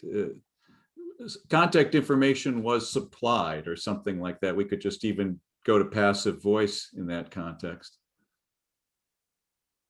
Or if the agency knows that has the contact information or knows contact information. Yeah. The purported submitter, right? For the purported. Oh yeah, the purported submitter's contact information, either way. Right. Okay.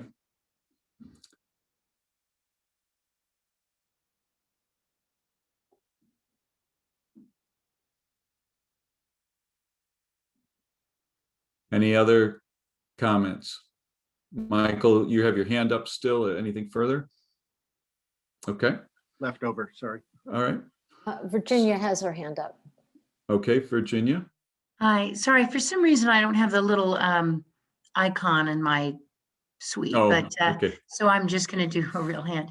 I was It's just now gonna, a button rather than an icon, but anyway, I go know, ahead. I just have reactions. It's not one of my reactions. I don't know what it is, but It's at the bottom. It should say raise hand. it doesn't. I've had this Oh, issue with other calls. interesting. It's our version, government version. We got the cheap version. I don't know.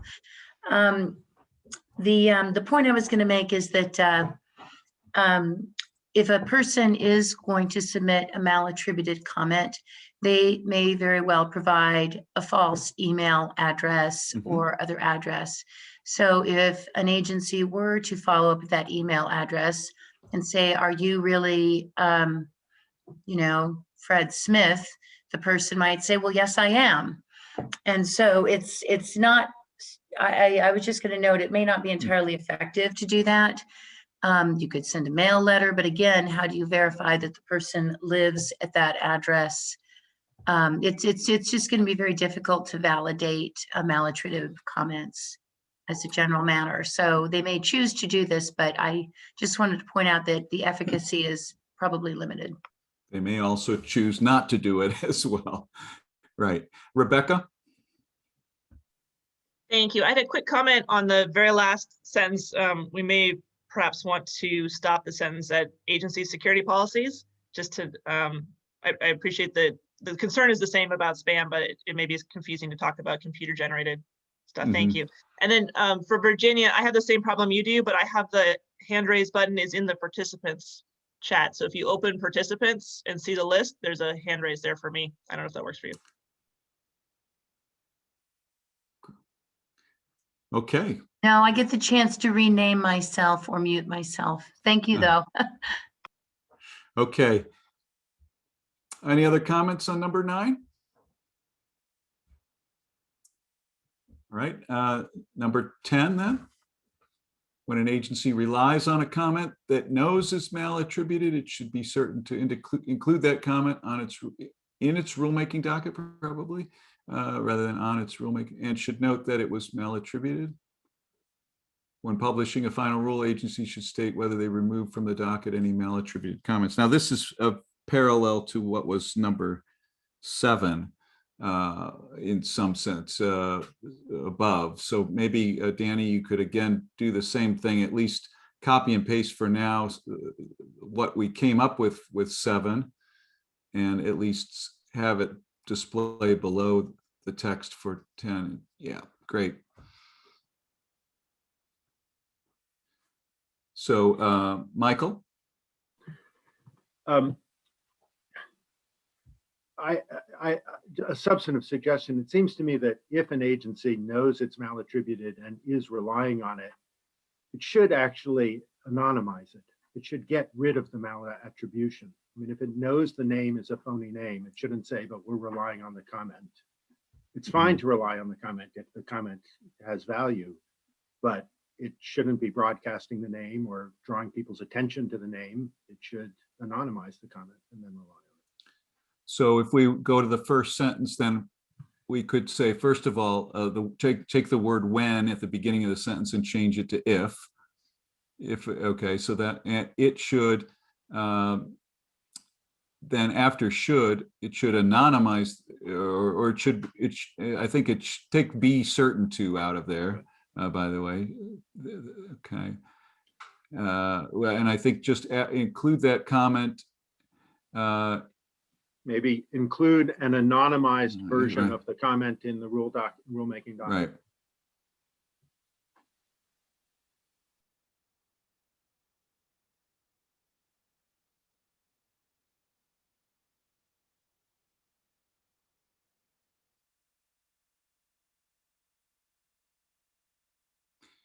Well, it should include, so change and to an, and then make anonymized ed, yeah, anonymized version of that comment. And note that it was malattributed.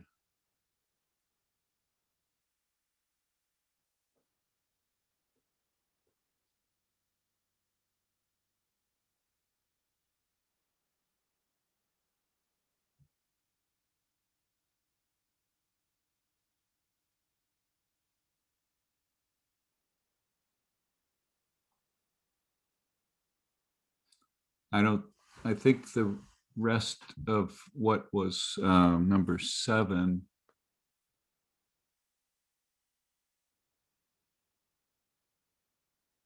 is not really needed, but Sarah, go ahead. Hi, I have the same question about note in that sentence where it says note that it was malattributed. Are we getting at is that the same thing about the public final rule? Yeah. Yeah, Same. can we make it parallel then? Yeah. So it should include that comment in its rulemaking docket, period. And then when publishing a final rule, agencies should note any comments on which they rely that are malattributed.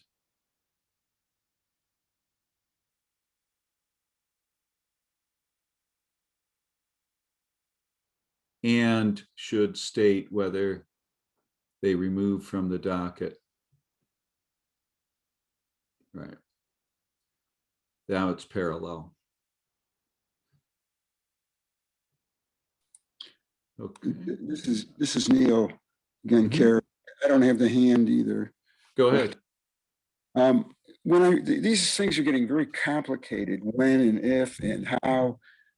So you're telling a person in this paragraph all of the things that you do with the comment, but you don't say why you're responding to it and relying on it. Now, you're not required to. You obviously have a basis for using the information, but shouldn't we be saying and explain why they used it? You tell me it was mail attributed, you tell me that it was removed from the docket or not removed from the docket, but you didn't tell me why you relied on it.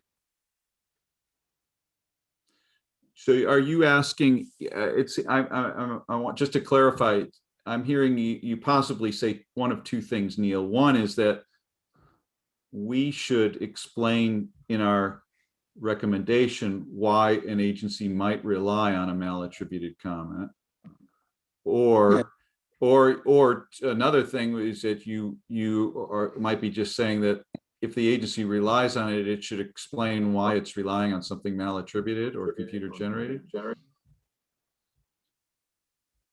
Yeah, it's why are you using it? You told me it was mail attributed. So the person didn't put the right name on it, they put somebody else's name on it.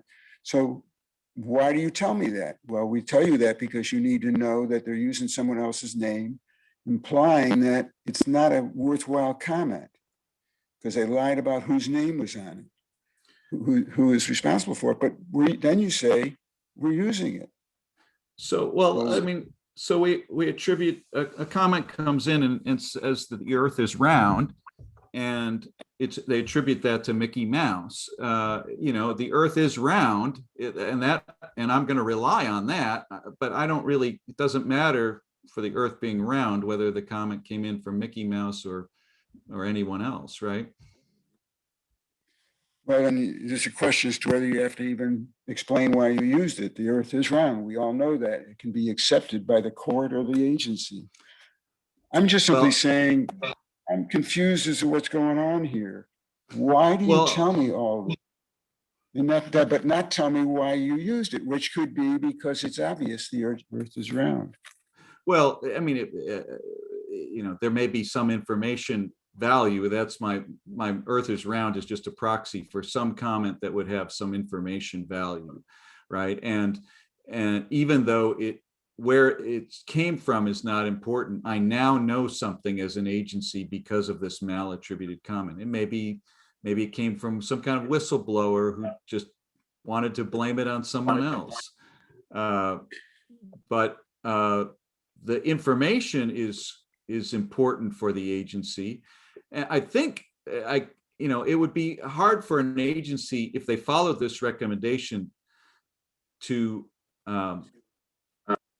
identify that it was relying on a malattributed comment and then not say why it was nevertheless relying on it, right? Wouldn't that be hard to imagine an agency saying, yeah, we relied on it, but it was malattributed and we're not going to say anything more than that? All right. Anyway, we've got Robert next in the queue. Well, you pretty much got what I wanted to say, but the example I had in mind is similar to your argument, which is basically if you get someone who wanted to remain anonymous and attribute it to someone else, but the content was valuable, perhaps a reference to an article or to other material that could be externally verified, and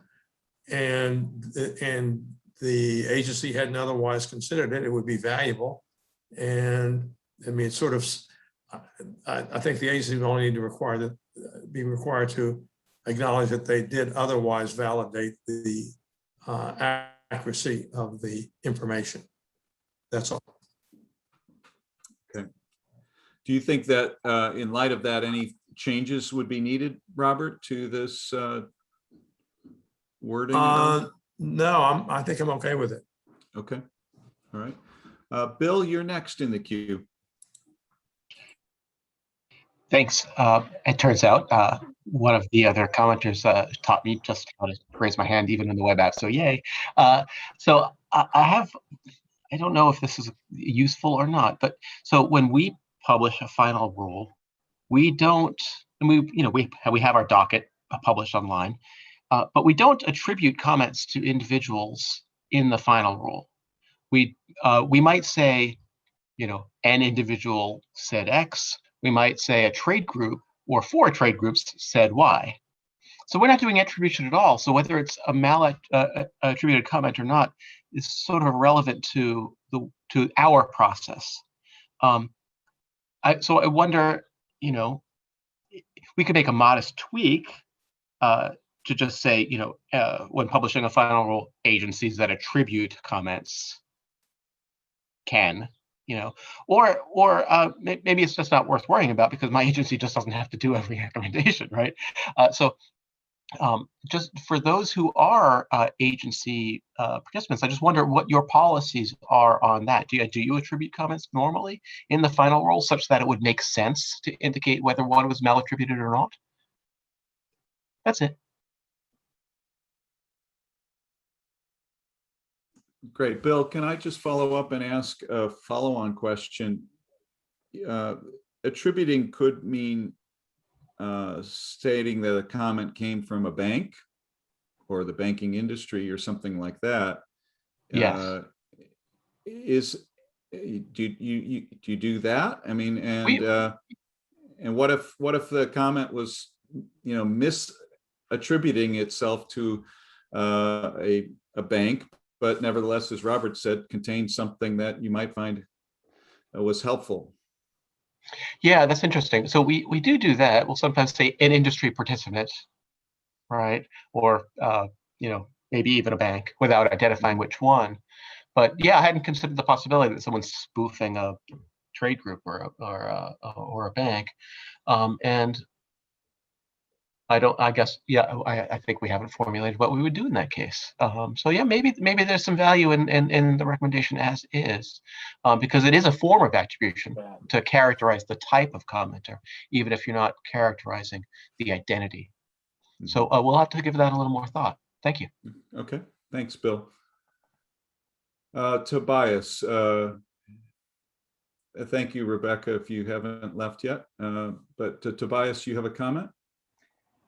Yeah, on that note, as we're thinking about future services for comment analysis, part of this is the auditability. I think to the prior, I don't know who just spoke, but to his point, in the final rule, when you're summarizing and responding to comments, you might not be attributing at that point, but if you receive judicial challenge or legal challenge, hey, did you review my comments, then in auditability features that we would provide where you're going through the process of reviewing the comments and deciding how you're going to group them and respond to them, then it's there that you would want to for I guess legal defensibility, be able to have that as part of your record, or maybe it's similar to that prior suggestion around tagging or otherwise flagging something as your justification for why you didn't consider that comment if you receive some kind of challenge in the future. That's right. I think that's a good point, Tobias. I mean, it seems to me it would be a very good practice for an agency, if they're going to rely on a malattributed comment, to signal that they knew it was malattributed, but nevertheless there was something in it that was important. Because if they didn't identify it as malattributed, then I think it makes the degree of auditing or due diligence, if you will, that the agency is engaged in, casts it into some doubt. It undermines, I think, the agency's. Let me just say, it would enhance the agency's credibility, I think, to be able to say, yes, we figured out that this was malattributed, but nevertheless, it had something important for us. Okay, Virginia, question? At risk of taking us back a little bit, I just was wondering, I know at an earlier part of this report, it talks about, who a person is. And I thought at the beginning it talked about, raising questions about persons under the APA. And it just seems as if we've sort of jumped to the conclusion that computer-generated comments are either attributable to persons, or that even if they're not, they should be considered. And I'm just wondering if there's a affirmative statement here that should be made to clarify that point, that a malattributed comment or a computer-based comment should be considered if there's content. I am not necessarily recommending that. I'm just saying, I think that's sort of the question we've sort of dancing around, you know? Well, I think one of the reasons we're dancing around it is that it's really in the judgment of each agency in each situation with respect to each, comment. Right. well, I mean, I don't know how we yeah. can state, other than that. Well, then maybe just state that should be, we recognize that there's some ambiguity about, because I think what you're getting to in your recommendations is an assumption that they should be considered, and you're not being explicit about it. So if you think they should be explicit, they should be considered, or if you think agencies should consider considering them, then I'm just suggesting you might want to make that explicitly so the rest of this follows logically, Okay. All right. Thank you. That's other committee reactions on that, Lon? I thought at the first meeting, we decided that we weren't going to make any kind of comment about what should be considered or what shouldn't be considered. I thought that what we decided to do was to keep the scope of this narrower and just make recommendations to agencies on how to manage or process these things, which I think can go to the title, managing these things. Mm-hmm. So we shouldn't be doing that. I thought we already decided we shouldn't be making those kind of comments. I think that's my recollection as well. And I would just remind everyone that, recommendation 10 here starts off with, if an agency relies on a comment that it knows to be malattributed, that then what should it do? And it's not really to tell them that they should look at malattributed comments, so they shouldn't look at them. But, in the process, when you are taking everything into account, and you decide to rely on it, then make sure at least you let people know that that you've done that. That's, I think, the spirit in which this is intended. If there's no other comments on 10, then let's move to recommendation 14. We have not considered that one yet. Additional opportunities for public participation. I'll give you a moment to read that.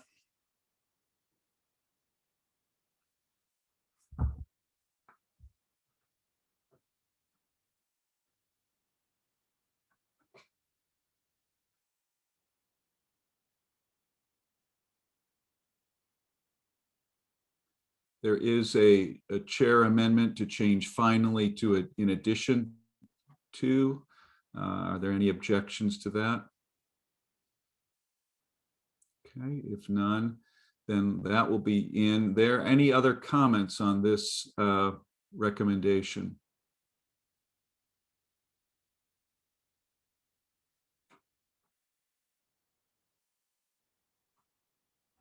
Okay, then let's move to recommendation number 17. And this is a recommendation to ACUS and its Office of Chairman. This is a new recommendation altogether. It's not just a rearrangement or reordering of what had been in previous versions, but the committee here could recommend that ACUS actually act on some authority that it has to provide an opportunity for for interagency dialogue. In other words, noting that this is an issue that will perhaps evolve as technology evolves, that there's value for ACUS to continue to keep promoting interagency dialogue and interchange on those innovations, on management challenges and legal concerns. Any comments, edits, questions, concerns about number 17? Just a quick comment, Carrie. This is the kind of recommendation that the Office of the Chairman would take very seriously. And I just remind everyone of the recommendation that we've talked about on the administrative record. That result, it was a number of years ago, but that resulted in, at the recommendation of the Assembly, in a working group whose work is ongoing now and will generate very, very helpful materials for agencies. So I think this is a good recommendation here, if I may say so. Okay. Hearing no other comments or questions, then I think we have considered all of the recommendations. Now, with respect to the recommendations we covered last time, I want to just briefly walk through those and see if any further comments on them. So we'll go back to recommendation 1. Any comments? We'll give you a chance to just quickly look at that. Any comments or questions on number 1?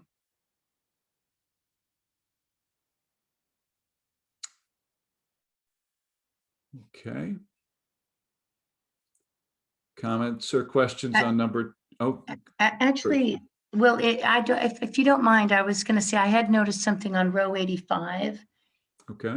If you don't mind, I had missed the last meeting. I was briefing our. Well, that's the preamble. Is that what you mean? Perhaps it is. Where was it?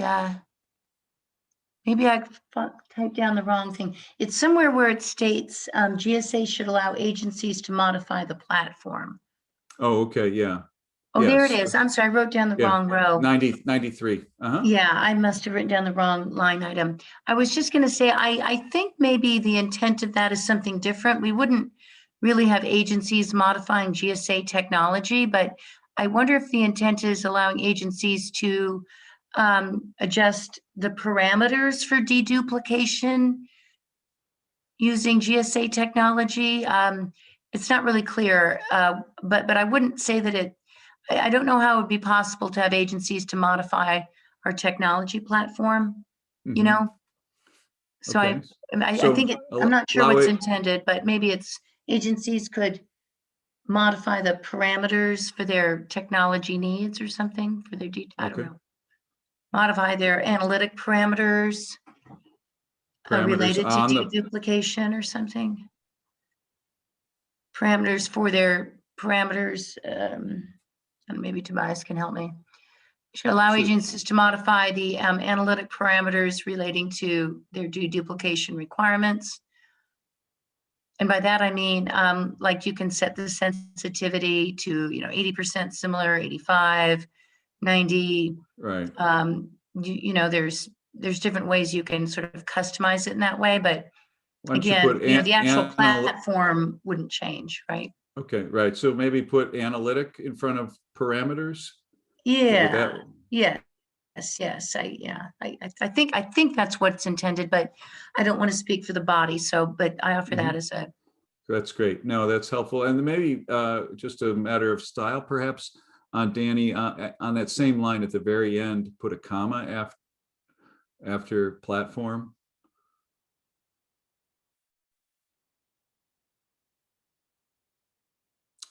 All right. Any other comments? Then let's turn to Susan. Yes.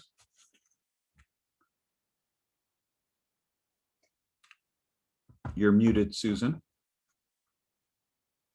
Apologies. Sorry.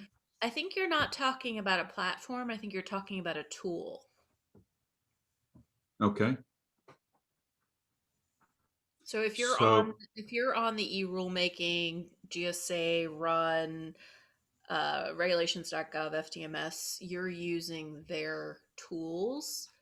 So you're asking about deduplication tools. So agencies should be able to help inform what types of tools are used or for their program. So on line 92, change platform to tool. I think so. All right. That's fine. Otherwise, I mean, agencies have the ability to go outside of the GSA provided platform, which includes FDMS and any tools that are offered, to do whatever they want anyway. Mm-hmm. But if you're on this particular system, they should be able to make recommendations or inform what types of tools used. So do you see any other changes on lines 92 or 93 that you Well, would? I think it just gets confusing because the parameters that would be in the tool itself. So Right. the tool would allow you to decide which parameters you're going to use to analyze your comments. Mm-hmm. I just think it makes it a little confusing, not inaccurate. What is the it that is confusing in the way it's currently written? Is there some wording that you would identify we should? Sorry, it's really tiny. I'm having. We've changed the word platform to tool, so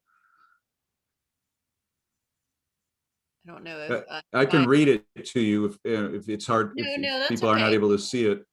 No, I'm just reacting off of what Virginia was saying. I don't know if Virginia and Tobias have any thoughts on changing platform to tool. I'm okay with that. Okay. I think of them as IT tools. Okay. All right. So we've changed platform to tool. And are there any other comments or suggestions? Then let's move to number 2. Again, these are ones we have already reviewed and discussed.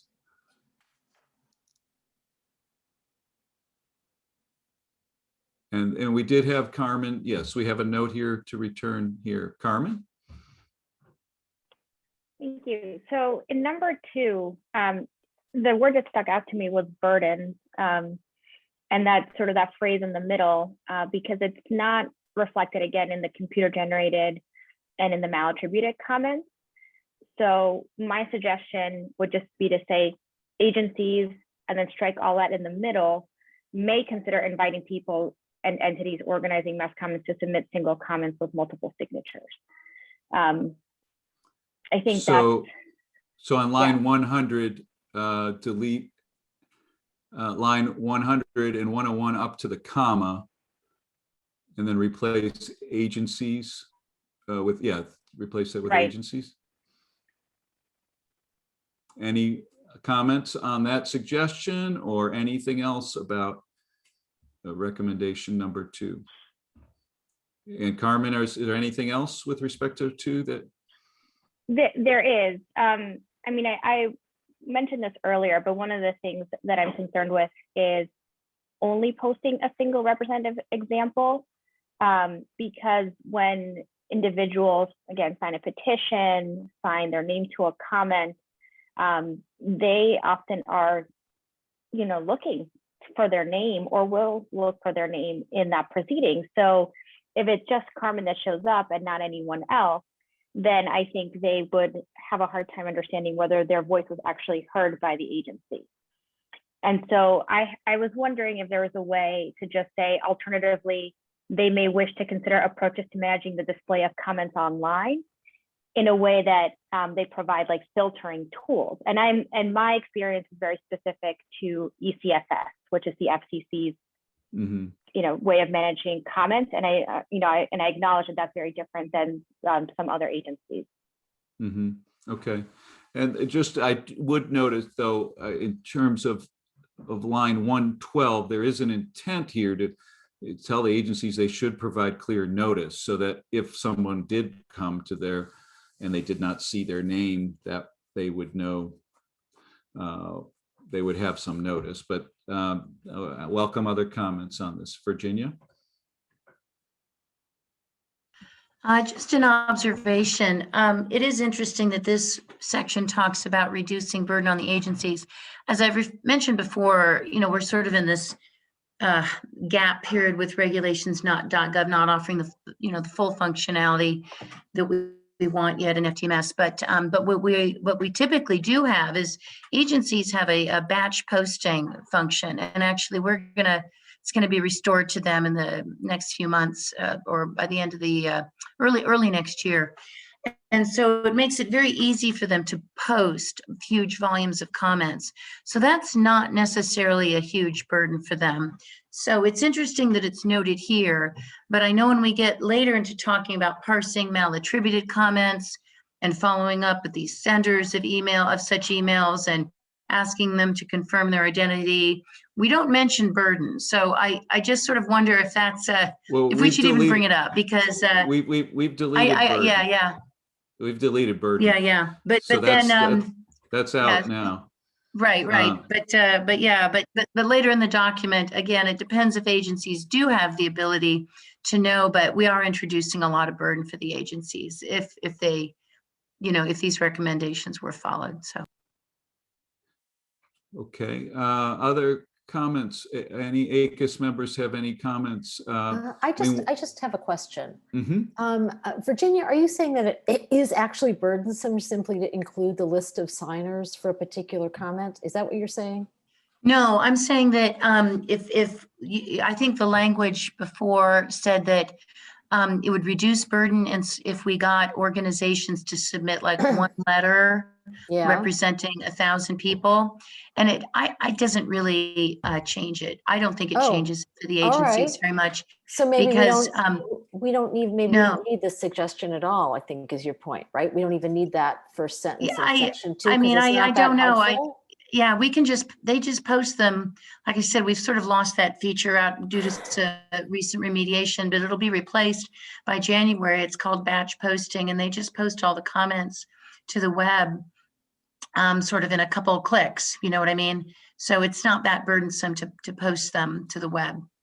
There's also, though, the burdens, and we've talked about this before, just want to remind everybody, the burdens to the user going through the docket and then having to wade through, tens of thousands of identical comments. And that's, right? yes. And that's why most agencies actually just post one comment if it's, and then say, this is, there were whatever, 1,000 identical comments, and they just do a sample. Right. And so keep in mind the burden when it comes to mass comments, it's much the burden to the public here.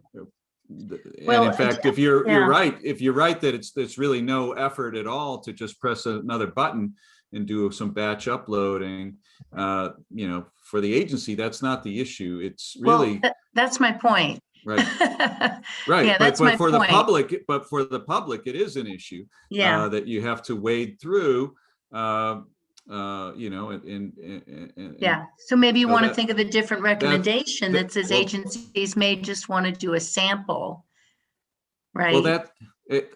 Well, first of all, inviting people to submit a single comment with multiple signatures then gets all those people's names on there. I mean, it sort of is the best of all the worlds, right? It gets everybody's name on there. They can see it, I suppose. But then, the members of the public who are wading through the comments just see the one. So that's why, line 100 is still valid, right? Well, I think you might just want to make it clear that's the beneficiary, that this would benefit the public rather than separate. What is the intent here? Because previously, I know you edited out, it was saying this would be an efficiency for the agencies, but now I'm hearing it's not an efficiency. It did not say that, Virginia. It said reduce the burdens associated, and that's, I think. Okay, I thought it said reduce the burdens associated with posting the comments. True, right, with posting. So that is an agency burden. Right. Yeah.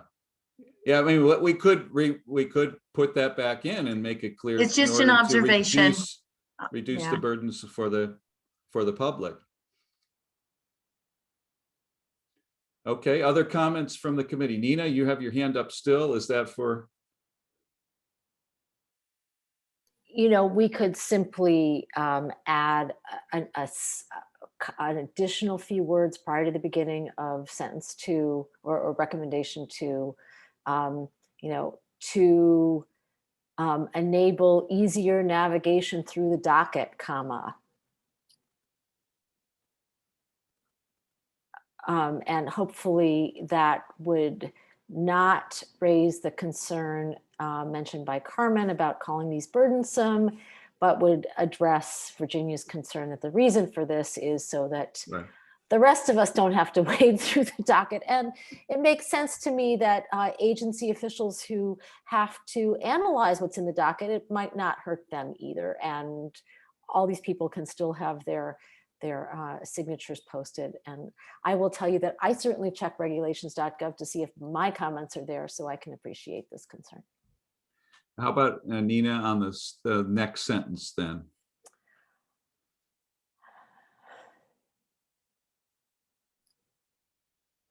So that goes, to me, that goes to Carmen's comment. I am comfortable with it, but others may have different views.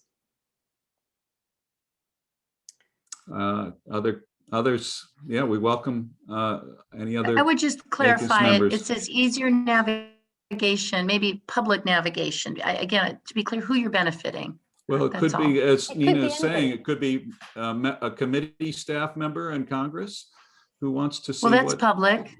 right? They're part of the I public. don't think we need to specify exactly who. We're calling it not burdensome, and it seems to me, I think it's a useful recommendation, and it seems like Okay. the nonprofits are comfortable with it. Okay, I just was going to point out that I don't know that this makes it easier for agencies or not. I think it is for the public, but that's just my comment. Agency staff sometimes have to navigate through to look at things they're going back and searching for. Oh, do you Yeah, remember in another but I think they rulemaking? would, yeah. I don't But see the downside they of can including create their language. dockets however they need to be most efficient to them. You know, I think what Okay, you all right. have a particular recommendation. I mean, they can always structure their dockets any way they like. So Right. again, I don't Okay. know that they need that, but I'll And stop. it just says may consider, so nobody's stuck with it. Lon, you're next. I don't want to beat it, excuse me, I don't want to beat a dead horse here, but for an agency that's still under a paper record keeping requirement, it's a burden on the agency. Nick, you're next. Going to the point about the names, is there a ready means, or might there soon be a ready means to indicate that this comment that is submitted by many people is one identical comment, thereby diminishing the burden on other members of the public navigating the docket and potentially on the agency itself, but also somehow making readily accessible all the names?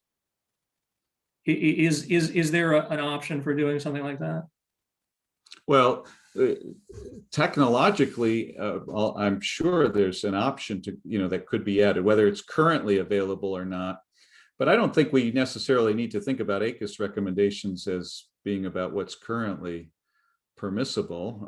It could be that we could encourage, for example, to respond to the concerns about, the impenetrability of a docket that now has tens of thousands or millions of identical comments, and trying to balance that with people having a list, seeing their name. Maybe we should make a recommendation that encourages, the government in general to provide those names when they have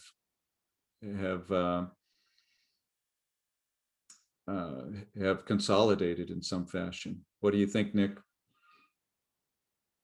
Well, I mean, I guess on that point, I'd like to hear from the consultants or Virginia or other people on the call who have more of a sense of whether that seems feasible enough that it's realistic and appropriate for ACUS to point in that direction. Yeah, Bridget, you're next. Yeah, I think, I mean, to the extent that what Nick describes can be automated, I think it's feasible. But to the extent that you're relying on a GS9 to create a document with all the names, you know, extracting them comment by comment by comment, I think it rapidly becomes very hard to implement. And it, you know, so I think that's where it hinges for me in terms of workability. Creating a list like that, if the system can help automate it, I think that's feasible. But if not, I think it's quite unworkable, is my initial reaction. What if, I mean, one possibility here could be on 109, taking the part about such as that follows and replacing it or adding to that in some way by, you know, taking into consideration the value of listing the names of commenters, you know, in other words, encouraging them to find alternative ways to manage the display of comments online that take into account the public's desire to ensure that their comment was received by having it. Sorry, Carrie. Maybe at the end, right where you're at, Danny, put taking into consideration, you know, the importance of the public, members of the public, to be able to verify that their comment had been received and placed in the docket.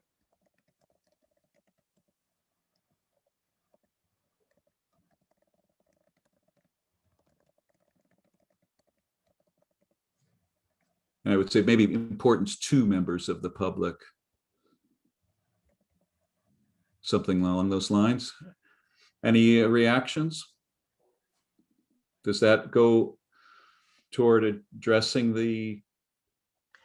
I want to say I support that that outcome language much more.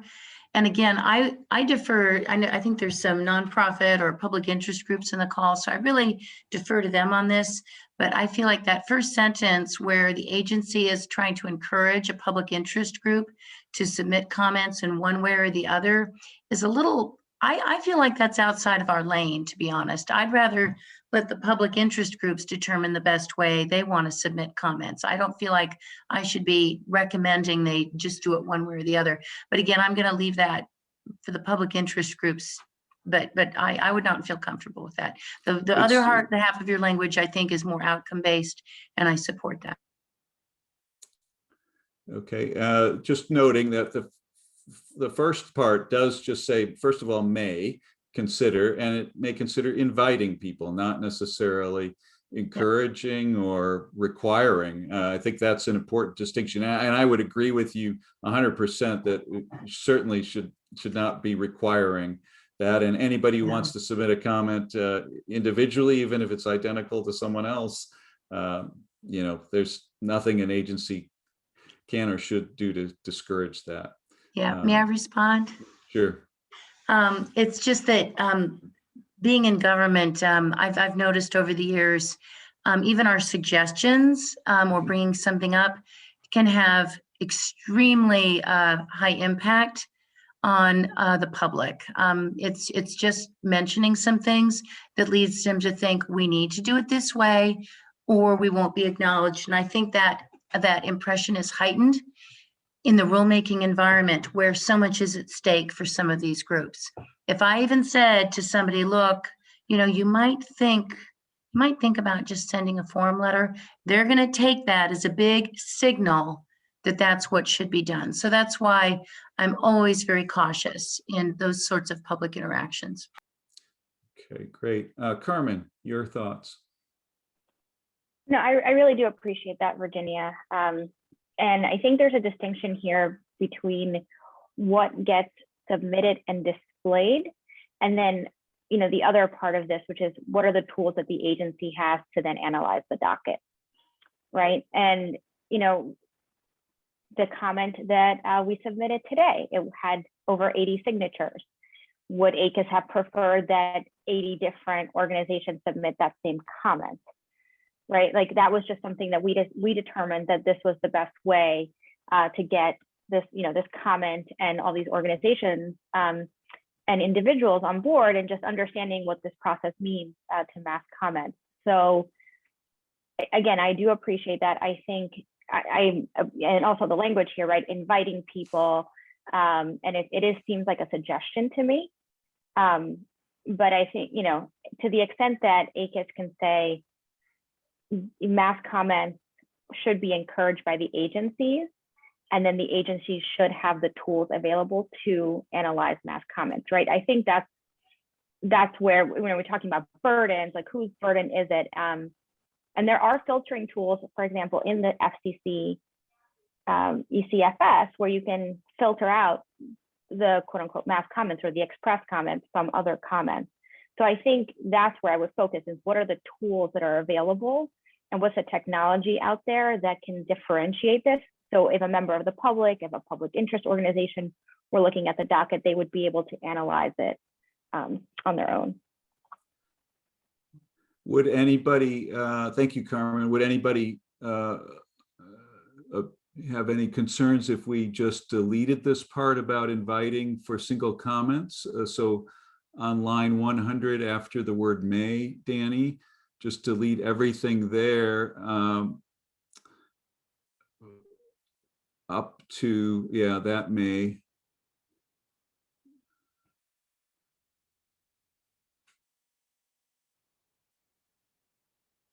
Any concerns or objections to doing that?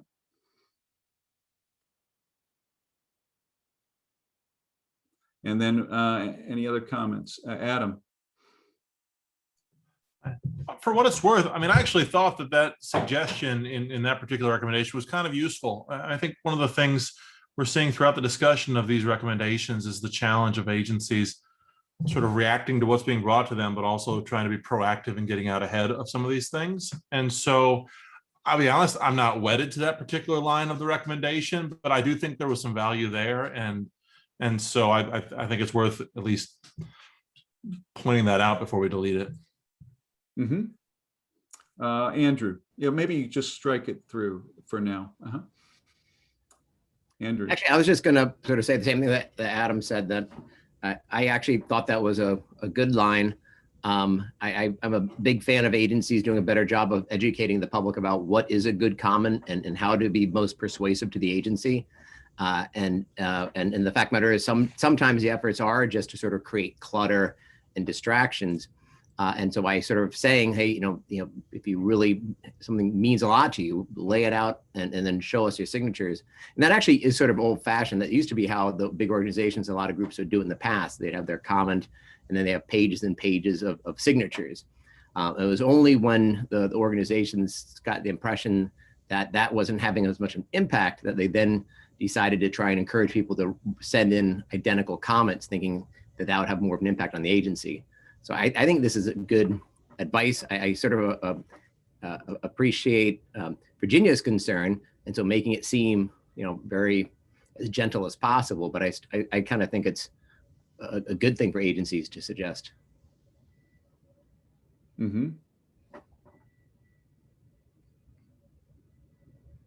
Okay.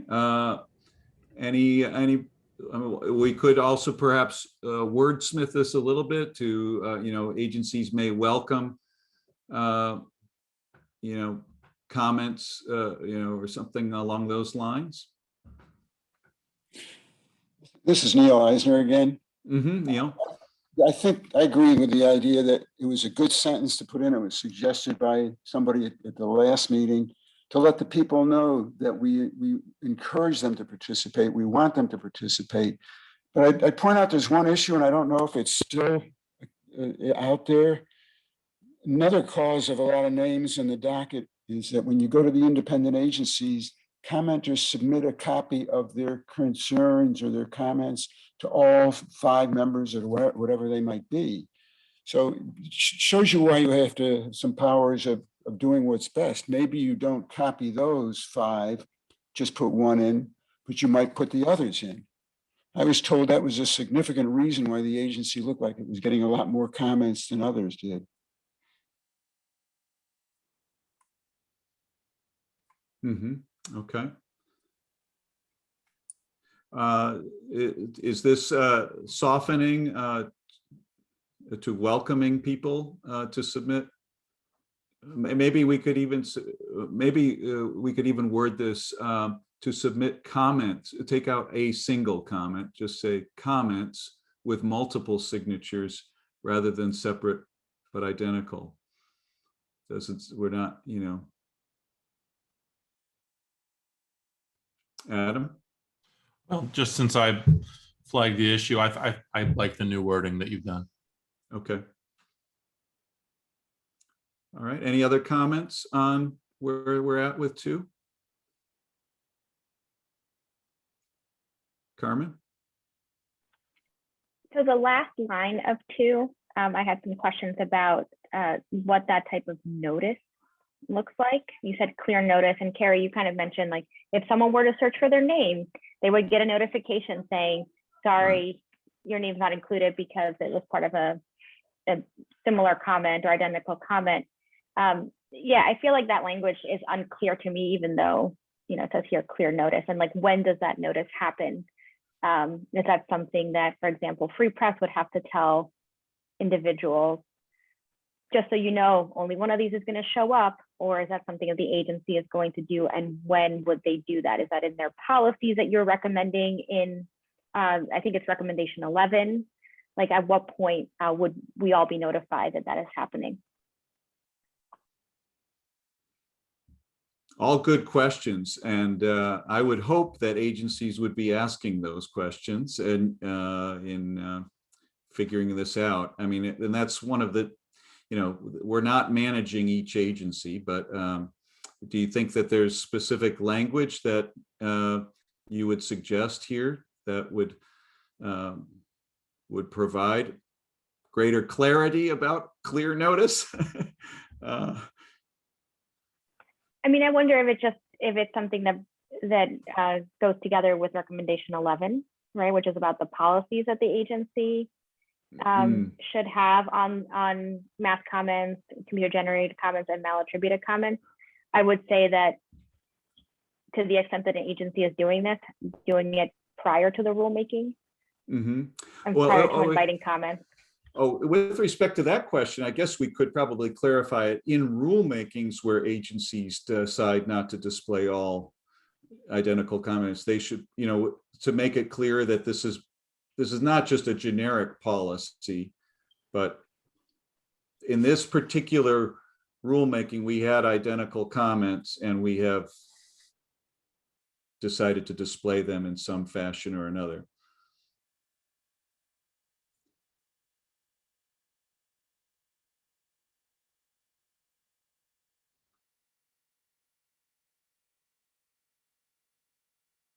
Nick? Would it,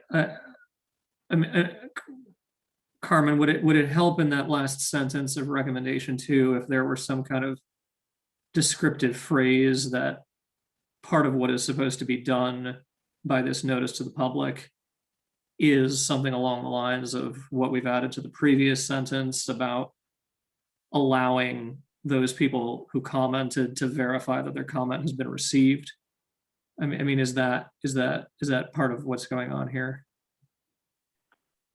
I think that's part of it too, but it's also the timing of the notice. Like, is it something that happens before, during, right, the open comment process?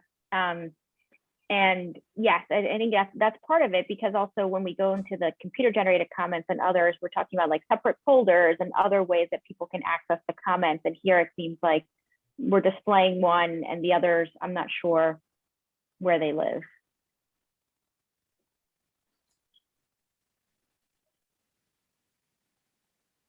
Oh, well, right. They should put, we could say clear notice of its actions, and that's parallel with something.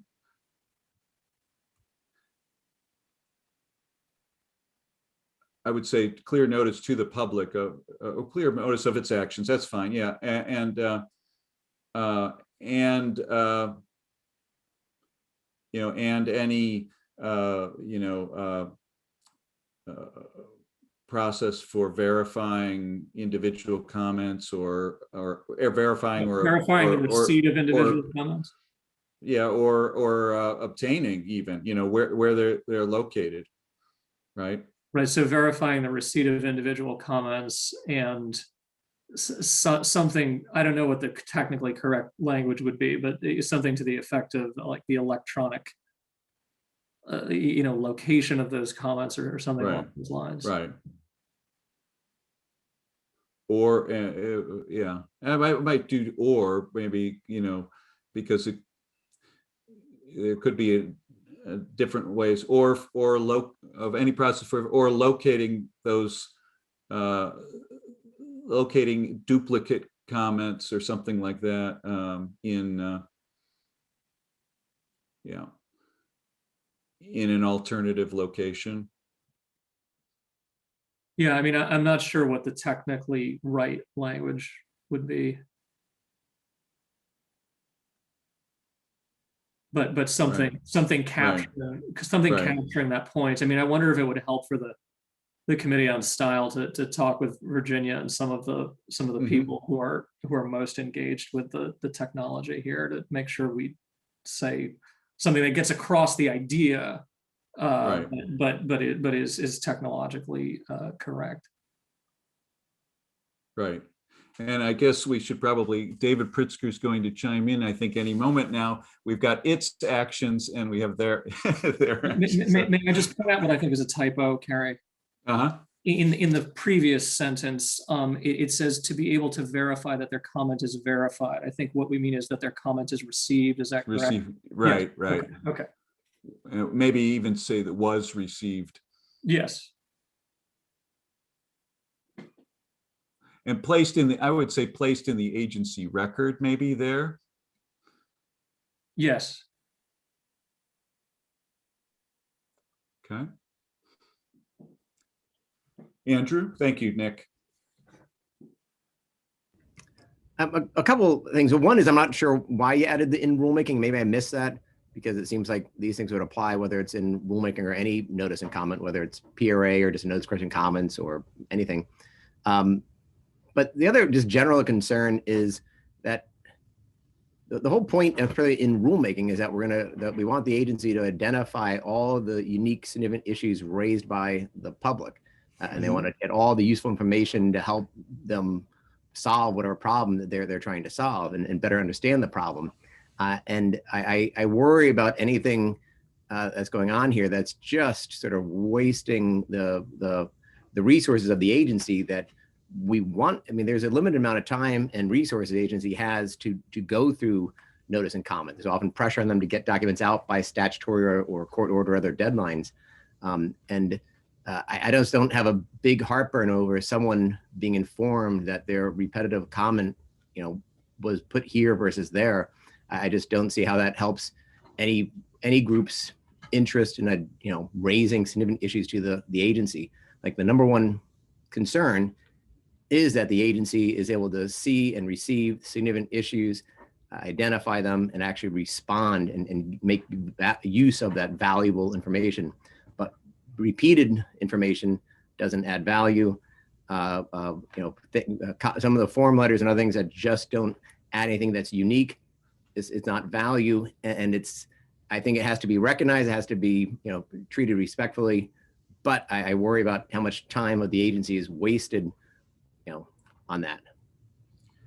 Okay, obviously that's been an issue I think that others have raised as well across our various meetings. Does that lead you to any specific changes to comment number 2 as it's currently drafted and amended?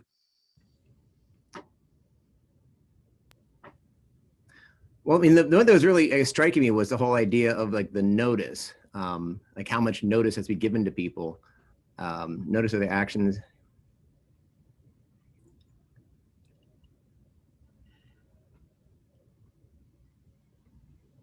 A clear notice of their actions in any process for it. mean, if it's something that an agency can do either in sort of boilerplate in the preamble or have boilerplate on their website someplace that says, hey, if we have identical comments, here's how we're going to handle them. Great. If it's something that can be really easily, simply just dealt with, but something that is going to, during any particular rulemaking, create extra workload and distract people from the time of actually focusing on the substantive issues, that's kind of my worry.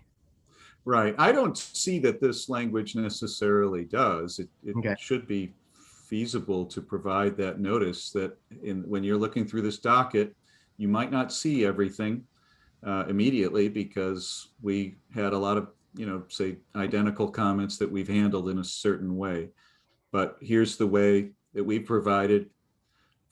If you want to find out, get those comments or something like that, you certainly, there's, it's just really, I think, a notice requirement, which should not, in my view at least, but it's ultimately the committees, create a lot of extra work at all.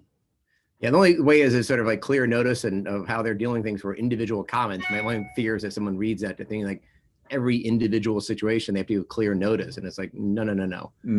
Some general notice someplace laying out a policy that says, hey, if we have purely repetitive stuff, here's how we're going to handle it.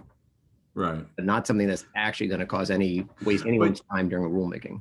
If there are 5 identical comments, I don't know that an agency has to do anything different, really, right? I mean, so that's why I think you want it to be, you don't want to have a blanket policy that says for every identical comment, we're going to, right. So let's see. I think Jim is next, and then Nick. Nick, were you just jumping in right away on this? Well, I mean, in response to Andrew's concern, I mean, I guess you've got the agency taking in comments that, by way of deduplication software, are determined to be identical. I gather that each of those comments is electronically attached to a name. I mean, I'm not a tech person, so I feel silly opining on this, but I mean, it seems to me that it should be possible to create software to somehow create a list of the names that are associated with each of these 1,000 identical comments, and to create that list at low cost. And so we're really just, I mean, we're flagging that, considering that this is the type of thing that one would think information technology can do, it would be valuable both to, note that all these comments are identical for ease of navigation of the docket, but then also have all the names accessible somewhere for these verification of receipt purposes that Carmen brought up. And again, I'd love to hear from Virginia or the consultants on, whether this is as feasible as it intuitively seems to me. This seems like the very kind of thing that, computers are good at doing. But again, I'm not a tech person. Well, in terms of like the Records Act, which we've talked about, the agency would have to keep these comments, right? And under FOIA, you'd have to release it if you filed the request to receive your comment. Yes. Right?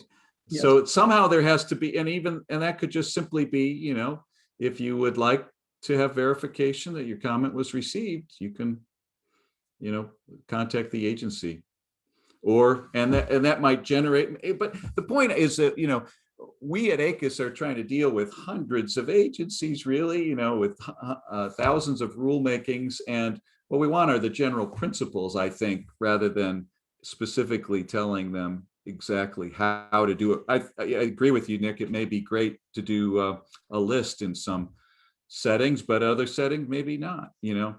I don't think that this necessarily directs them to any one strategy, but others may disagree. Maybe you disagree. Well, I think Virginia has her hand up on this point. Well, I've got no. I think I'm not seeing Virginia. So okay. I can see her. She has her hand up. Okay. All right. She was not displayed for me. Go ahead, Virginia, and then we won't forget Jim in the queue here. Hey there, Nick or Nicholas, I apologize. Thank you. I hope I said your name right. Thank you for that comment. Actually, what you're talking about is something that I think we would like to do. We do not have the technology available yet, but as I discussed in, I guess it was 2 meetings ago, this is where we would love to explore more ways to extract information from the comments, from the rulemakings and so forth. So I do think that's a desirable and possible outcome, but not in the short term. But back to the other point, I think, I still think that this narrative here is a little bit prescriptive. Because again, it's talking about comment verification as an outcome. And I don't know that that's even it. It's, I mean, when they submit a comment, they get a thing that says like, yes, your comment has been received, So, I think back to Carmen's point, I think people like seeing their name on a list, that, look, I commented on it, and I can feel like I'm there, I'm part of the process. So, so maybe the recommendation is more of the agencies should be, consider innovative approaches to, facilitating public engagement, by working to recognize the scope of public participation, by potentially displaying additional commenter names or other things towards the end goal of just being more again more diverse or more expansive in the way we represent the public engagement process, because I think this is still kind of limited. It's like verify that the comment was received. I don't think that's hitting it. And placed in the agency record. I don't really think that's what I mean, those things are easily verifiable, to your point, Professor Koglanisi. So anyway, those are my suggestions is that broader outlook, and the technology we don't have yet, but I think it does exist out there.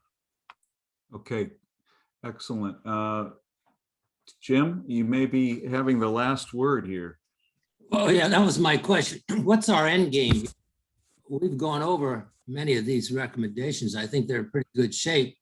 And I'm wondering, is the next end game, is everyone had their thing to give it to the Committee on Style? Are we going to have another meeting? Because it's only around a month away before the next session. So what is the end game? Well, we have not even touched the preamble yet. So I don't know how we. We've gone over all the recommendations, right? Right. We have, to some extent, all the recommendations. Some of them have been reworded since the last time. And so we're just sort of taking into account any reactions to those rewordings. And I would hope that we would probably be well along with those recommendations we had considered already. But I think, it's clear we're not, and we are not even at the preamble. So I don't see how we can get around I'm not having a problem with the fourth meeting. I'm just wondering whether between now and the next meeting, we've gone over these recommendations. Why people can't give any comments on that, and the next meeting start off with a preamble. I think that's right. I think what people should do, given we've gone over all the recommendations now, and the preamble has been set and revised, and you had a chance to look at it for today, the next meeting should be very quick and very focused on concrete suggestions. And I would urge anyone who has specific comments on anything in here, we will send around this revised version. And if anybody has any other comments, they should get those in right away. And we'll take those up at the next meeting. And really, I think the next meeting should be focused just on specific changes, wordsmithing type of differences that we have to go through. We have taken. Go ahead. May I just jump in and just re-emphasize or emphasize a point that you made, which is that I think given that we're going into a fourth meeting, which is not what we normally do, and that's fine. This is an important and difficult recommendation, I realize. I think it would be very helpful if committee members and others, certainly we welcome from members of the public, specific comments in the form of proposed changes rather than general comments. And I think it would be especially helpful if anyone who wishes to submit any proposed changes do it as soon as possible and not on the eve of the meeting, which is they're much harder to deal with for us and the staff and of course the committee when the comments are submitted just on the eve of the meeting. I propose that you give a date like the 18th. I don't know that we can do that, Jim. I mean, we can request can't it. you? I can't mandate it. I mean, any Not comment that you, comes in. not you, the will be- committee. The committee can come up with a decision to say you do it in a week. You either make up your mind or you don't. And that's a week to do it. I mean, we're going to keep on discussing this for 3 weeks, and you're not going to have a afraid that's going to be acceptable. You have to get it to the council also. Jim, don't worry about that. The committee. I think when is the fourth meeting scheduled for? The last meeting. It would be Monday, May 24th at 10 a.m. I don't see any reason why, if the meeting is scheduled for that day, the committee can't complete its work and have the recommendation ready for the council's review, which is limited to addressing whether the recommendation should be put on the agenda. If, Carrie, you want to request comments by a certain date, that would certainly be fine. My only point here in response to Jim is that any comment that comes in, no matter when it comes in, we're going to post it and circulate it to the committee. And we will, though, plan our next meeting to really just go through comments that come in for suggestions, changes. That's really how we're going to proceed. Nina, you had just had your. I'm not sure what the timing will be in terms of processing this document, but it would be great if the red line that was created today could be shared with us fairly. Yes. promptly. Yes, That's exactly. That can be turned around and shared. Great. So you'll have, the prior round included more redrafting. It seems like this is going to be more minimal. I would expect that to be. I think what we covered today with the 8 recommendations that we went through today, I think have benefited from all the discussion we've had up until this point in time. I really would be surprised if we have many changes to, what we covered today. There may be some minor changes still with the ones that we had taken up at the last meeting, but have been revised. And then we'll focus on the preamble, which has been reworked quite a number of times. It won't be reworked again, except maybe perhaps for a few stylistic matters or some such. But expect this to be turned around to you and get your comments in quickly so that we can meet on May 24th and just go through. There's a public comment here or a suggestion for a change in this. Let's discuss. And move on. I just want to thank you and Danny for all your enormous amounts of work on this. Thank you so much.